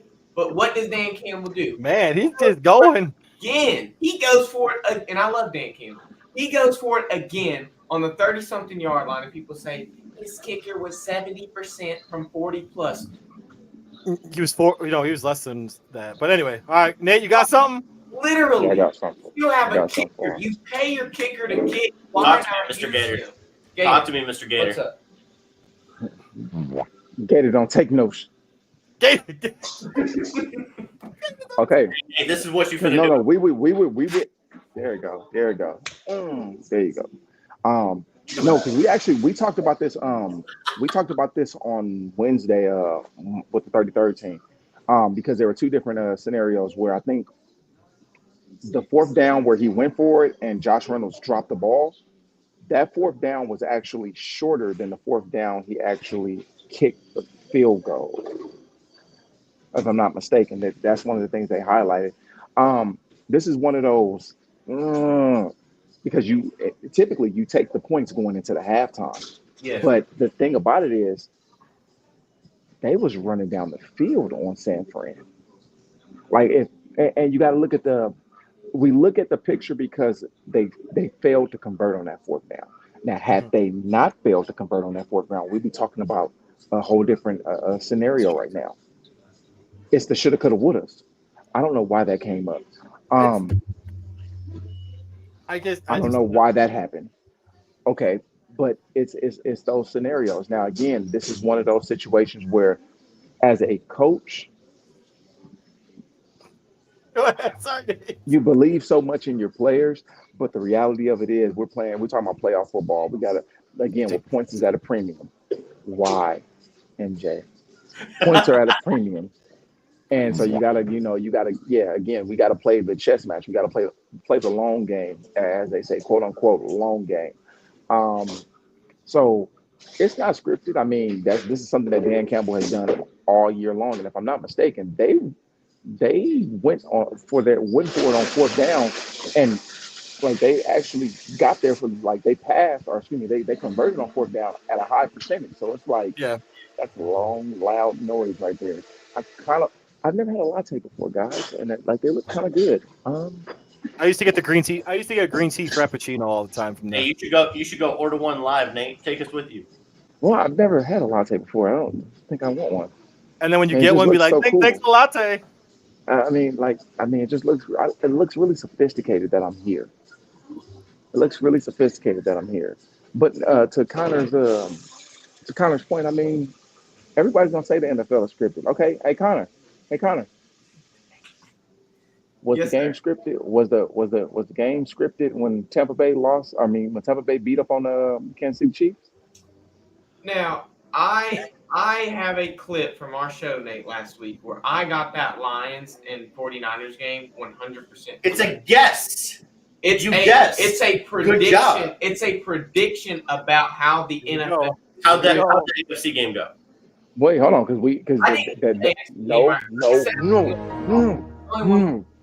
I said it no, was Connor. No, Connor. No, because you also said in the thing you brought up the Super Bowl emblem and everything and whatnot, and you were saying yes you did. You did that. You got me looking crazy in here in front of all these people. Yes, no, you did that. Because you said it was going to be Baltimore and San Fran, huh? I did, but It's even the WWE, no. You can't predict WWE matches. No. That's Wait a always minute. scripted. No. You're flexing too. You got these people in here looking at me crazy. No. Time Comparing out. WWE to the NFL is just disrespectful to the NFL. They're both professional sports entertainment. No, Listen, WWE no, is it's not. No, wait, hold on. WWE is entertainment. This is just So no, the NFL is football. actually the NFL has been registered as an entertainment thing. Yeah, now. it is. It's true. It Oh, is. it always- it is. always- But maybe I need to go ahead and get back in the game because I'm an entertainer. They don't call me Gator for no You reason. You better get back in there. Time You out. know? Yeah, I wouldn't say you're an entertainer, Nate. I hate you, MJ. Gator the entertainer. I hate you. Time out. I hate Gator you, the MJ. NFL entertainer. Listen, I hate you, MJ. I hate you. I hate you. I love you too, Nate. But you know it's a good thing to have? Good car insurance. Here's to the grown-ups. Your car is now your office, stage, nursery. Sorry. Erie Insurance offers products that lots of other companies don't. That's a big deal. And it's a good deal, too. And with Erie, you get your own independent agent, not a giant corporate call center or some online robot. You meet with a real person, like this. Your local Erie agent is Building Block Insurance Group. Get a quote today at 704-464-4544. Erie Insurance. And when you call Jeff Works at me at 704-464-4544. Oh, dude. Let him know. Hey. Turn down Thursday sent you. Oh my Nate, I was just about to say, Don't say I don't love you. I got on my knees for you. You're out. You're done. You're finished for the Wait. If I can, in all seriousness, I have to. If I can send a special shout out, guys. Yes, sir. I gotta send a special shout out to DQ. I love you. Get healthy, baby. That's all I gotta say. Aw. So I just gotta say that. Get healthy. But back to what we were talking about. I love you guys. You guys are matching. Got your little shirts and stuff on. I really Yeah. like. I really like. Don't pretty get on sick. your knees. Don't get on your knees. Like just I kind of don't do it. Oh no. Why, MJ? Why, MJ? Why? Because I love Like, you, why? Nate. I love you. Because I love you, Nate. Can I get a There we go. Sitting at Starbucks, bro. Starbucks. Oh my god. Hey, Bruce, these people looking at me crazy. Dude, for real, man. Hey, that's awesome. I love it though. I'd be saying that. I'd have been like, oh yeah. All right, so Nate, you're going to be a part for the first time. I know you get it on a weekly basis, but you're going to be a part of the Third Down Thursdays for the first time, the Davis division, because Kenny is out today. And so we are going to do a special Davis division with you, me, and Bruce. And so the way this works is Connor will rapid fire questions at us. You, me, and Bruce are going to give answers. He will direct those questions to one of us, but we can all answer at any time. Bruce, you want to give the real intro? So like, you're gonna ask me questions and I can deflect them? I'm gonna ask everyone. No, Connor. So, all right, real quick. We gotta do this the right way. Ladies and gentlemen, boys and girls, children of all ages, the best up and coming segment in podcast history, the Davis Division, with special guest Nate Ness. Connor, take it away. Now, there's one thing that I'm forgetting for this segment. There's two important books that I need, and they both happen to be in this drawer over here. So if I come over here and pull out this drawer, I got my handy dandy notebook, which is I use for my Davis division, and I got my Bible. Praise the Lord. The two most Praise the Lord. books. You got the Bible and my notebook. Okay. Yeah, praise the Lord. That's what we got this drawer for. That's what this drawer. So I had to get my dresser is a notebook. paid actor. Yeah. Yes, I had to get my notebook for the segment. We got some really important stuff today. Now I got two NBA and one football. I can go NBA, football, NBA. I can do both NBAs and into a football. It's up to you. NBA football. NBA football. Perfect. Okay. So let's start off with, I'm not going to mention a certain name because it is a trigger word here. Yep. We don't talk about that here. We're gonna talk about just Talking about Brady? what he was on about. So Wait, what? NBA has You talking about enforced. Draymond? Yes, I am talking about Draymond. Oh, I don't care about that. NBA has enforced a specific rule that applies to certain awards where players have to Yes. be available for a certain amount of period in the season. Now, for players to win awards such as MVP, Defensive Player of the Year, Most Improved Player, All NBA, and All Defensive Team, you have to play at least 65 games in the season. Well, someone like Draymond got on. He was like, this is stupid. I don't believe this should be a thing. Why is this a thing? You could play 40 games in the season, yada, yada, yada. Well, what my question for you guys is, do y'all think that availability should be an MVP? Is that something that an MVP should have, be the most available player or one of the most? So this 65-game rule, you agree with the NBA? Is this something that they should have done? Oh, hands down, because how do you determine an MVP without availability?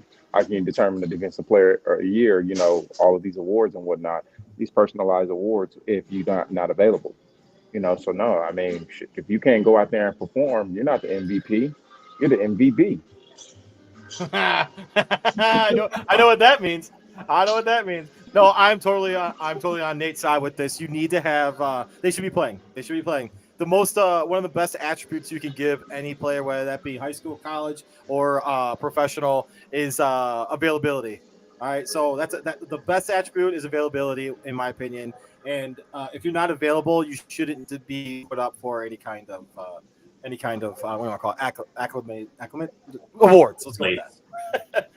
Thank you. That's the word. I agree with what y'all said. I mean, I think it's it's a little petty that like if you only play 64, you can't win, and I get it. You have to set a threshold somewhere. They have exceptions. They do. Yeah, based on injury, you have an exception. What's the exception? So the exception is if say you played 64 games. If you had a certain injury that was season ending, then they would evaluate your performance based on what you did before the injury. Okay. And the percentage of the time you spent like played in each game. Okay. And I will say, I don't know this specifically. I would bet pretty good money if you go back and look at all the MVPs in NBA history, the majority of them are going to play roughly that number higher, which is probably how they came up with that number, saying, okay, let's look at all the MVPs. Let's look at how many games on average they played, and let's set a benchmark. I think because that gives you, 17 games you can miss throughout a season? Yeah, you can miss 17 games. And if you miss more than 17 games, I'm sorry, you're not as valuable as somebody who played every night. Agreed. I like it. What else we got? Well, this is going to be the chunk of the Davis division. And I'm going to talk for just a minute for this one because it's a lot of information. So, I have this first part titled, so it's a part 1 and a part 2 of this question. Out with the old and in with the new. The Seahawks have hired Baltimore Ravens defensive coordinator Mike Macdonald as new head coach. Now, Seattle went from the oldest active head coach, Pete Carroll was 72 years old, to the youngest active head coach with the hiring of Mike Macdonald, and he's only 36. 36. He has signed a 6-year contract with, he's going to be there for him. Yeah, he's going to be there for him. Yeah. Yeah, Harbaugh did the same thing, didn't he? What's up? Maybe. Harbaugh did. Yeah, Harbaugh got the same thing. It's rare. But, I mean, he's Harbaugh. But this guy's, like, super young. He hasn't proved a lot. But, obviously, they saw something in him that, hey, we're going to sign him. He's going to be here for a minute. So, I originally, me and MJ talked about it Tuesday. I originally thought that they would keep that old culture in Seattle. They would hire maybe someone like Dan Quinn or Mike Vrabel, somebody that has experience. Obviously, they went the totally opposite route. Now we go to actually the people who we thought was going to hire a young head coach, Washington, We got to flip. and they hire Dan Quinn, Dallas's defensive coordinator. Now, there's a quote that they took. Dan Quinn's been there before. He's won a Super Bowl. He had a plan. Washington quoted, "There's nothing amazingly impressive about Quinn, but he displays the traits that we want as a head coach." That was their quote? Yes. Yikes. There's nothing. Yeah. There's nothing. There's nothing. Now, I put amazingly in there. It was a different word, but I didn't want to beat down on Quinn. So there's nothing amazingly impressive about Quinn, but he displays the traits that we want as a head coach. The strength? Traits. Oh, traits, sorry. Yes.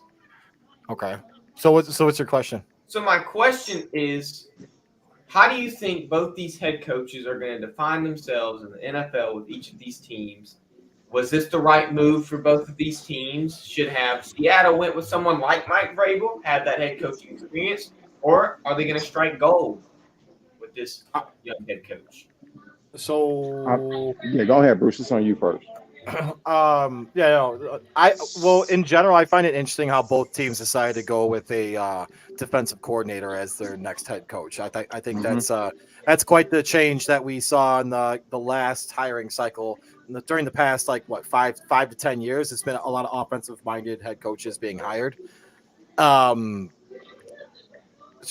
I really don't know enough about Mike Macdonald to really kind of evaluate it, but knowing that the Ravens had the number 1 ranked defense in the NFL for the vast majority of the season, he's going to do something for that franchise that it hasn't had since the Legion of Boom, I assume.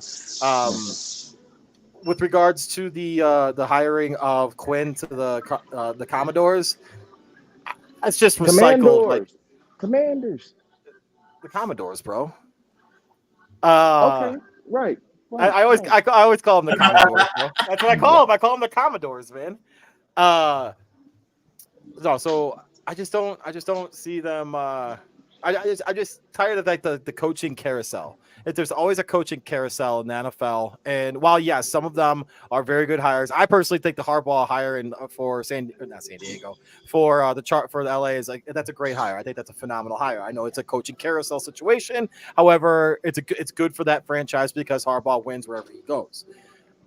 Saying that though, Quinn hasn't proven me jack shit, so I think the Seahawks getting Mike McDonald was probably the best situation. I think what's old is not new. Get someone that's new. 36-year-old, awesome hire by the Seahawks. The thing about it, with the Seattle hire, I love the Seattle hire because you're bringing in some new blood. You have some relatively nice pieces on that Seahawks team where you can build off of and build around. I hate to say this, but that quote unquote old, those old line of coaches, the Pete Carrolls, Bill Belichick's, the only person that's left, really, only two guys that are left, if I'm not mistaken, are Mike Tomlin and Andy Reid. And there's a rumor that Red probably gonna retire if they win this year. Yeah. I can't say everything that we had on our Wednesday Zoom, but some bombs are been dropped. There's some bombs that's been dropped. But you want to get some young guys in, let them establish a firm foundation and whatnot. Again, sometimes it's time for a new era. Time is always the factor that we can't, escape. And sometimes, change is not always a bad thing, but sometimes it's time for change. We saw that in New England. We saw that in New England with Tom Brady and with Bill Belichick. Two names that we never would have thought of either being fired or being traded to another team. Saw the same thing in Indianapolis with Peyton Manning. Did anybody see Peyton Manning going to another team? Nope. Again, change is not a bad thing, but change is inevitable. Yep. And you got to go ahead and when you got some young, hungry coordinators out there that are really good coaches, and you won't necessarily know how good of head coaches they are until you put them in a position to be head coaches. And it's time for it's a lot of great young blood and young talent out there in the NFL, NBA, Major League Baseball, and they hungry because the game is changing. The game is changing, and now you need somebody that, again, you don't want to hear that same old story, from the previous regime and whatnot. You need some new blood, new juice, and whatnot, because, again, the game is getting younger and changing each day. So you need guys that can come in and just really get that young talent, identify the young talent, develop the young talent, and set that foundation for your team where they can compete for Super Bowls year in and year out and continue to build off that. So I love it. Now the Dan Quinn hire. Now with Dan Quinn hire, it's a little tricky. MJ, we talking. We just talked. It's a little that hire right there is a little it's tricky. And there's a lot of I don't want to necessarily say he was their last resort. He was. But thank you. Okay, thank you. You said it. I didn't have to. He was. Okay. But the reality of it is, some people are trying to get the hell away from Jerry. I don't blame him. Yeah. But that's just the reality of it. Again, I hope Dan does very well at Washington. Hell of a D coordinator, Super Bowl winning D coordinator. True. Have you played for him? Yeah, Dan was in Seattle when I was there briefly. Okay, that's right. So again, it's one person that I can't wait to see. I would love to see what happens with Eric Bieniemy, because that's who I was. If everything like goes how I think it's gonna go, and you see Red win this Super Bowl, and there's a high possibility that Red gonna retire. Yep. there's a chance that Red really is going to retire. Really? Yeah, I'm gonna follow. yeah, Let me follow up with this right now. I think among all coaches, I think Andy Reid is in the top 5 for all-time wins. I think he's about maybe 50 away from catching. I think it was it Belichick? I can't remember who it was, but Yeah. do you? So I do think that he wouldn't stay around, like especially with having a Mount Rushmore type quarterback in Patrick Mahomes to try to catch those guys ahead of him. Because what is he only like? He's like 62, 65, around there. yeah. But the question is, what does he have to prove? That's true. I agree. That's like That's and He's already even got a State Farm deal. Like that's one of the things I have presented to. That's one of the things I presented in the Wednesday Zoom call is that what is it does he have left to prove? true. And if Red does retire, and retire on top and so forth, I mean, number one, he's a first ballot Hall of Fame coach. He's a Super Bowl champion coach. Mhm. He's coached some of the greatest players to ever grace the sport and most dynamic players to ever grace the sport. We know what his resume in details, his offensive, he's an offensive He's a genius. genius. Yeah, He's a genius. And Andy Reid has had an effect on the Kyle Shanahans, on the Sean McVays, the offensive minded coaches and so forth in all of the league. that's true. Um, Well said. he's done it all. But I would love to see if Red does retire, does Eric Bieniemy come back to Kansas City? so, Andy Reid is 4th all time in regular Fourth all time. wins. He's 44 behind Belichick. Wow. Really? Okay, You're only 44? that's actually a lot less than I thought it was. Yeah, Well, I'll be honest if with you you. go back, Reid was coaching in Philly very soon after Belichick started in 99, 98. You went to the Super Bowl with the Eagles. So think about, and not only that, but like think about this too. I was just when Nate was talking about Coach Reid's acumen and the things that he's done as an offensive genius. Look how many quarterbacks he's Oh made my gosh. be absolute like Donovan McNabb, Foles, Wentz, like obviously Mahomes, Alex Smith. I think his best work was Alex Smith, though. His best work was Agree. Alex Smith. His 100% best agree. work was Alex Smith. 100% That agree. showed just his application to the sport and the position. And again, his knowledge and again, what he did with Alex Smith after Alex Smith left San Fran, Yep. man, Yep. He got him his contract. and put him Said in a it. position, put him in a prime position. Hold on, real quick. Why are you guys doing Oh the my play? gosh. I have one more thing, and actually, I want you guys, Nate. I want you to answer this first, being a former NFL player. But having a coach that's 36 years old and that young, and some guys in that locker room, Are older I than mean, him. yeah, like how is that from like I mean, obviously they're his coach, but how is that in the locker room? How do guys like take that on? Like, what's the thought on that?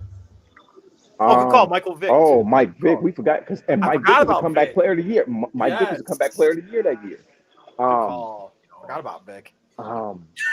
Guys take it. I You mean, cannot say that about Mike Vick. I forgot about it. I did. I forgot he played for the Eagles. I did. No. Connor just mumbles under his breath after you say Mike Vick. He goes, "Dog." Connor David. Connor. The Senior Bowl. Connor. And that I love. Oh, The dynamic of the relationship changes because again, you look at them. It's not that you look at them like, oh, well, you look younger than me. No, you got to have a level of professionalism inside of that locker room and inside of the facility, and respect the chain of command. You might have played with a guy and whatnot, and now he's becoming a D coordinator. He's becoming your coach and whatnot.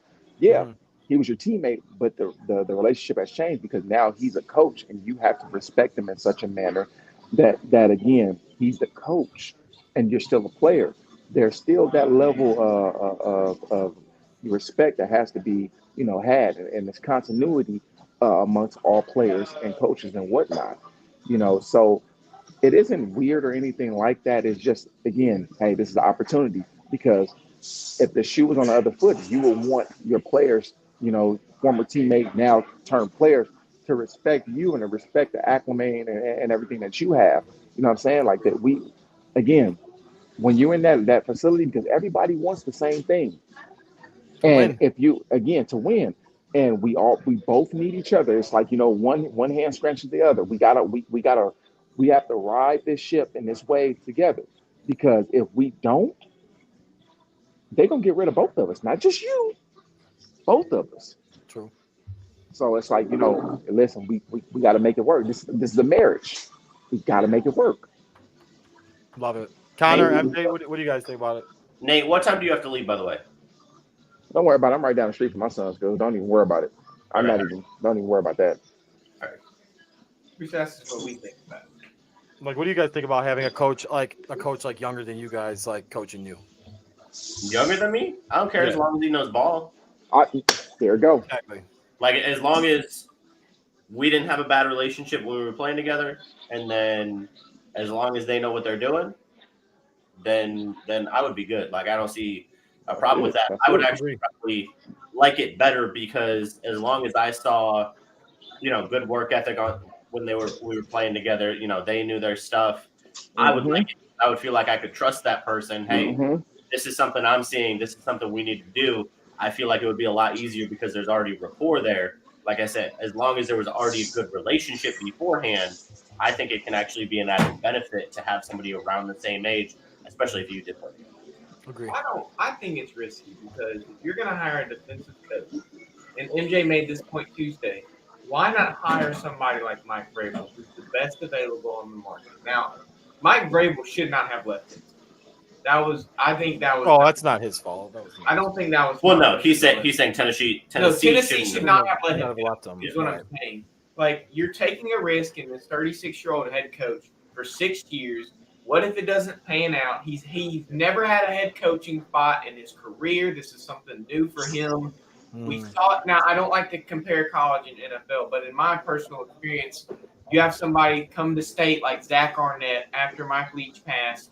We thought he was going to keep the Leach legacy going, and he ends up just not panning out how we thought he was. Good defensive mind, not a good head coach. Might be the same for Mike McDonald. He's a great defensive mind, but is he at that head coach level yet? I'm not saying he won't get there. Yeah, Nathaniel Hackett or Josh McDaniel. Like, these guys. Oh, yeah. I was saying Spags. And Steve Spagnuolo. Josh, yeah. And I love Spags. Is 100% competent enough and able to be a head coach, and he's the best available on the market. All you have to do is go and grab him, and he'll come to Seattle. And he's a former player, and he's not old, but he's not young. I mean, it's safer. It's a safe pick. I see what Seattle was doing. I don't dislike the pick. Obviously, I just think McDonald knows what he's doing. I agree that that's a safer pick. I don't necessarily think that makes it the right one. No. But I mean, 6 in years theory, from it's now, safer. if they sign another contract extension with Mike McDonald, he's out there freaking winning 12 games a year. Then we're going to yeah. Well, look at it like this, guys. It's certain coaches, okay. All right, we see Dave Canales, and shout out to the Canales family. Love you guys. Of course, mind you, I'm like literally about 20 minutes away from their family home. That's sick. Go say hey. You got coaches like, okay, and you hire Mike McDonald. He's an offensive minded coach, right? All right. Defense. He's a defense? Yeah, right? he was the coordinator. I'm sorry. He's the coordinator. All right. These are young coaches. They're really trying to connect with these players. They're really trying to find a way to connect with these players. Because I hate to say this, that's contagious, MJ. I'm sorry. But you have so many young players that can't really connect with the way the coaching is, the way previous regimes are. Like, I guess you say quote unquote older coaches that, what I'm saying, the Bill Belichick's and whatnot, again, that work. And you got a lot of these guys that, like, again, I don't want to say they're prima donnas, but they're prima donnas, and you need young coaches that can actually creative, minds that can actually come in and just bring that jolt of energy to the Yeah. facility and to the locker room. Ultimately, I mean, and whether we like it or not, Pete Carroll, great coach, great man, Hall of Fame man, Hall of Fame person. It's gonna come a time where we all got to walk away from what it is that we're doing True. because I hate to say it, but it's the path, it's the journey. He did everything that he needed to do. And he's a Super Bowl winner. He's And coached national Hall of champion. Fame, exactly, and national champion. He's coached Heisman Trophy winners, All Pros, Hall of Famers. You know what? After a while, it's just like, you know what? When you see that it may be time to go ahead and go a different direction because that same message he's preaching, it doesn't have the same effect now. Yeah. It's Especially different. on today on the athlete that they're coaching today. Yeah, like, again, that same message, it was great in 2014, 2012, 2013, where they won the Super Bowl and was competing, and the Legion of Boom was there. You had, and again, you had that defense, but times have changed. Those guys, only person that's still there is Swags.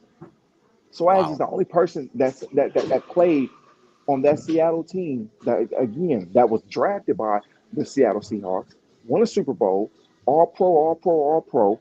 You know what? All that. He's the only person that's there. That's because time. After a while, it's time to move on. It's time to do something new. Well, he I did move got on. Then he came back. okay. They said sorry, we missed you. Come back. Come back to me, baby boy. Here's a box of chocolates. Get back. Here's a little love for you. They say, "Hey, Bobby."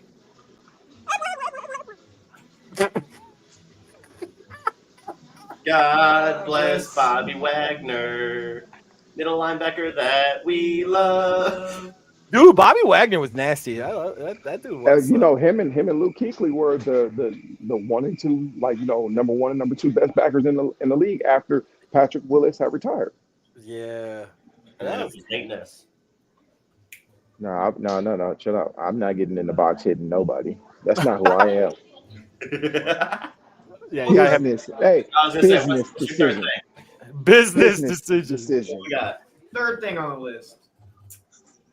We have a guy who's really not that old. Time out. Not that old. He's been in the league for several years, but that's just because he was in the league at a very young age. I feel like he's been in the league. Well, he's been in the league since I was young, Forever. and I feel like it's been forever. But I think he's only like 28, so it's not that bad. Steven Adams is headed to Houston. He's going to the Rockets, and they're giving the Grizzlies Victor Oladipo and 3 second-round picks to kind of spicing up the little deal. Now Oladipo used to be nasty. I don't Man, know. he used to give straight buckets. More. Yeah, but he tore his quad. He a different kind No, of man. I think he tore his patella tendon too. But Time that's out. what really got him. I think when he tore his patella tendon. Well, my question is, who wins this trade? Give me a trade grade for each side. What do you think? What do you think's going on there? Whoever can take. I think the Grizzlies lose this trade. I don't see any reason you get rid of Steven Adams. I understand. He's your best rebounder. Why would you do that? I understand JJJ is your interior defender. You can run him at the 5, but Steven Adams is just a beast. Like, that's a good vet. Victor Oladipo has been barely even on the court. And then they get 3 second-round picks, which really doesn't mean anything. That's just like I mean nothing. That's just a Steven Adams hasn't even played. Hasn't played this whole year. yeah, because he's been I think he's been disgruntled, but like there are just so many problems going on there. Like, I don't think it really matters either way. Because if he goes to the Rockets aren't going to do anything anyway. It's just like this is just a salary cap shake up. That's in my opinion. I don't view this. Basically, yeah. I don't. You know what I'm There saying? are 2 players who wanted fresh scenery. I mean, if I had to give I would give like a D to the Grizzlies and a C to the Rockets. that was actually really generous of you too. Yeah. I mean, the Grizzlies aren't doing jack. Like, I don't know, man. I'm gonna say like Why? Why? Because I Connor said Tell it was me better why. to the Grizzlies. Yeah. See, no, I mean, to be honest with you, I really, this is I just give the overall. I'm sorry, this is gonna be a total blanket grade. I said C, but really, like, just looking at it right now, I'm gonna say D for both teams, just because it's all it is again, I think it's a salary cap situation, and Adamson's been playing right now. It's like, all right, you know what, just take him off our books. We'll get a two second rounders in Oladipo. What was that? 3 second rounders.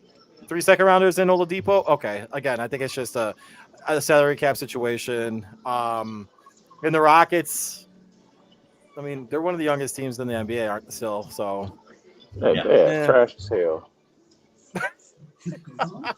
So yeah, I'm gonna give this the D. You give it the D, Bruce. Pause. Yeah, Bruce. Time out. What? I said I'm gonna give it the D. Time out. Pause. You're out. You're out. I'm not singing that one. Yeah. I am not singing that one. I wasn't gonna say we. I was gonna say we. I promise. Okay, see, that's all them. I don't know what You're they're out. talking about over there. He said, "God bless the D," thing that, and then was gonna say somebody loves, and I said, "Not me. Get me out of here, ladies and gentlemen."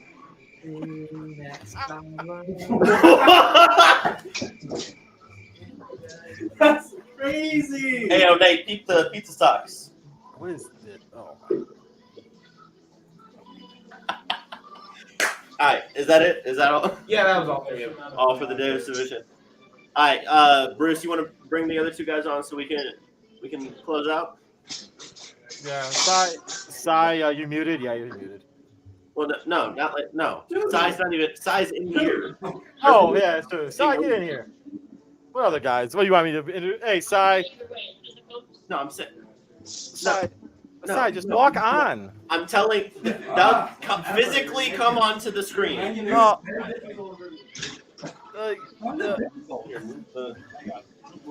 Oh dear goodness.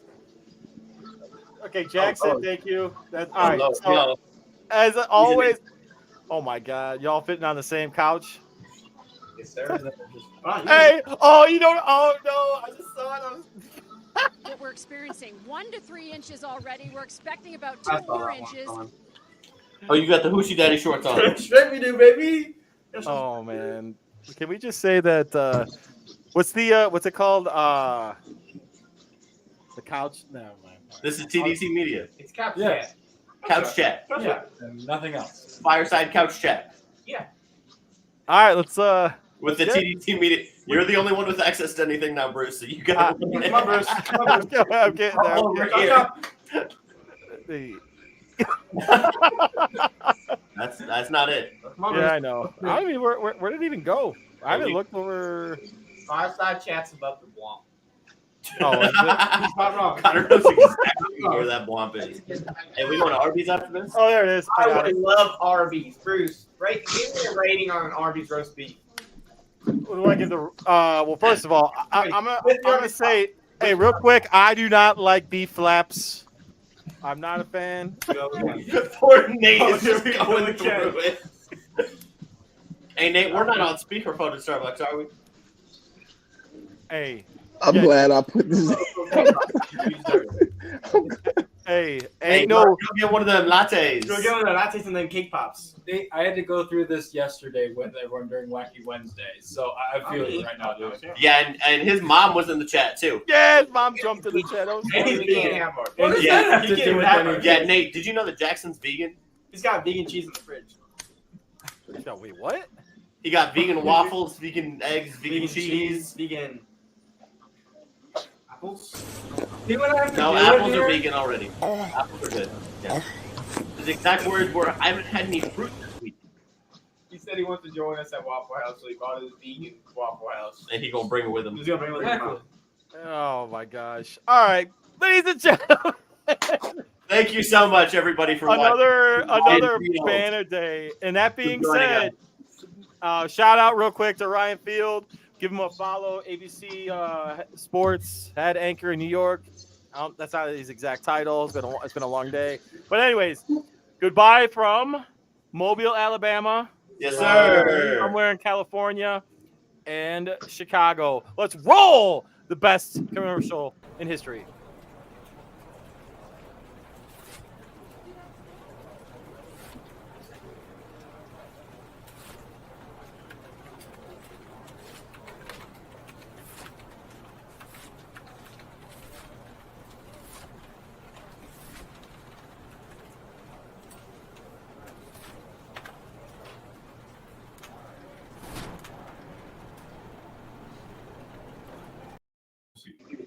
And Brucey Bruce. Oh my gosh. Nate, thanks, man. Yeah, what do you want? I love you guys. I love you guys. Love you guys. See you guys next week. Let's get it.